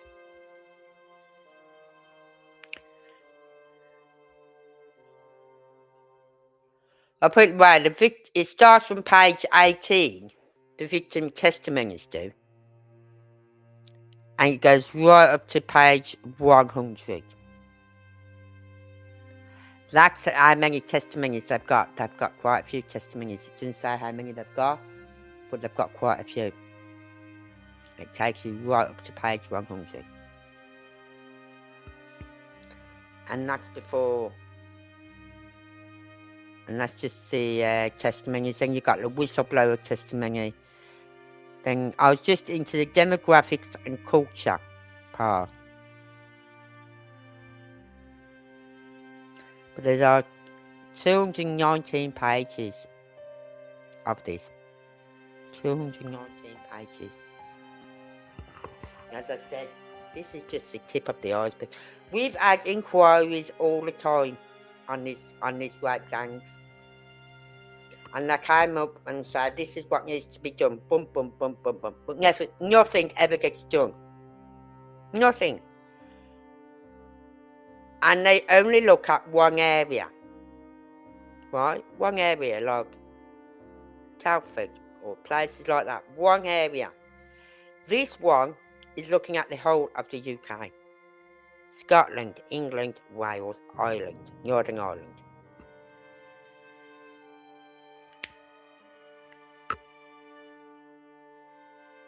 Now, they've been able to put that first phase out within months. Within months, they've been able to put that first phase out. Why is it when the government gets someone to do an inquiry, it takes years? Why does it take years for the government to do an inquiry when I know what's his name?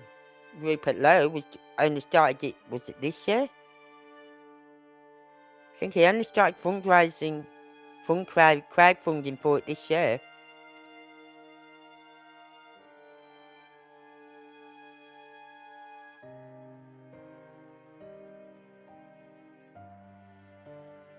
So, but we should be more like Poland. Kick them all out. Poland don't have none of them. Their data shows that 2,399 recorded rape offences in 2000. Right, in 2000. 2,399 recorded rape offences in Poland. Falling to 1,127 by 2023. That's a reduction of more than 50%.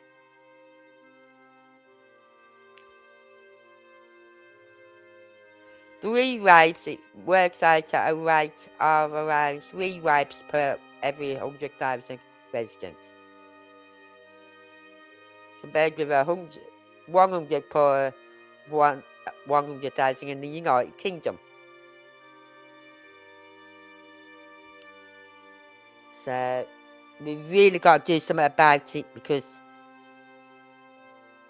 I think if we sort the illegal immigration out, right, and send all these that are charged with these grooming gangs, rape gangs, instead of, but you know what they do? They denounce their country. So that way we can't send them back.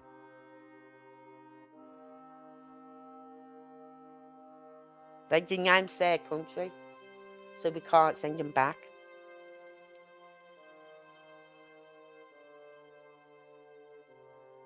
So it's ridiculous. But we need to start sending them back. Don't fucking bother putting them in prison.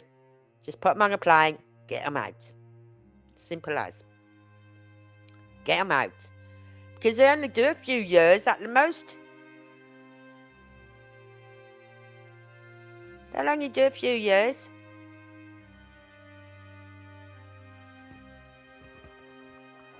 Makes me sick to think it's our young girls. And you know, oh, listen to this. In part of this thing, they talk about the Sikhs with the Sikh girls, because there was the so many Sikh girls that are being groomed as well. But you know what? The Sikhs got together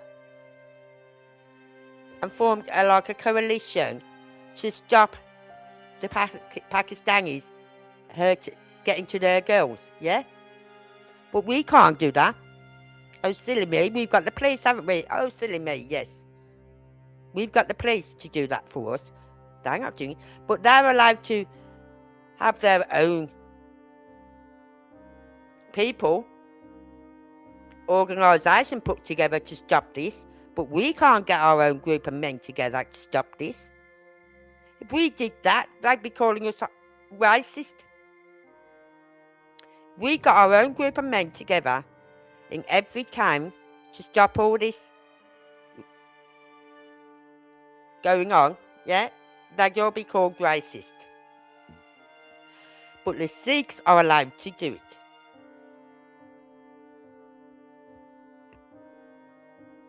Funny that, isn't it? Again, I like the Sikhs. But again, it's one law for them and one law for us.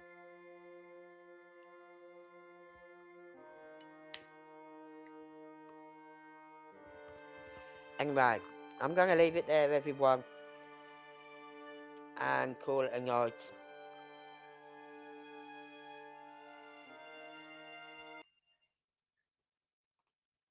Thank you all for being here tonight. If you like what you've heard, please consider subscribing. If you haven't already, if you're watching on replay and you got to the end, please go to my second channel where I put videos out. I haven't put any out for a few days, so I have got to get some put out. There's a few videos I want to put out. Alright, so hopefully I'll try and get one put together by over the weekend. I won't be here on the weekend. I've got my grandson tomorrow night, so I won't be here now till Monday. So I hope you all have a lovely weekend. Hope we get some nice weather. Yeah, such horrible acts. But this is what gets me is the fact that the Sikhs are allowed to get a group of their men together to stop these Pakistani grooming gangs assaulting their young girls, but we can't. Why is that?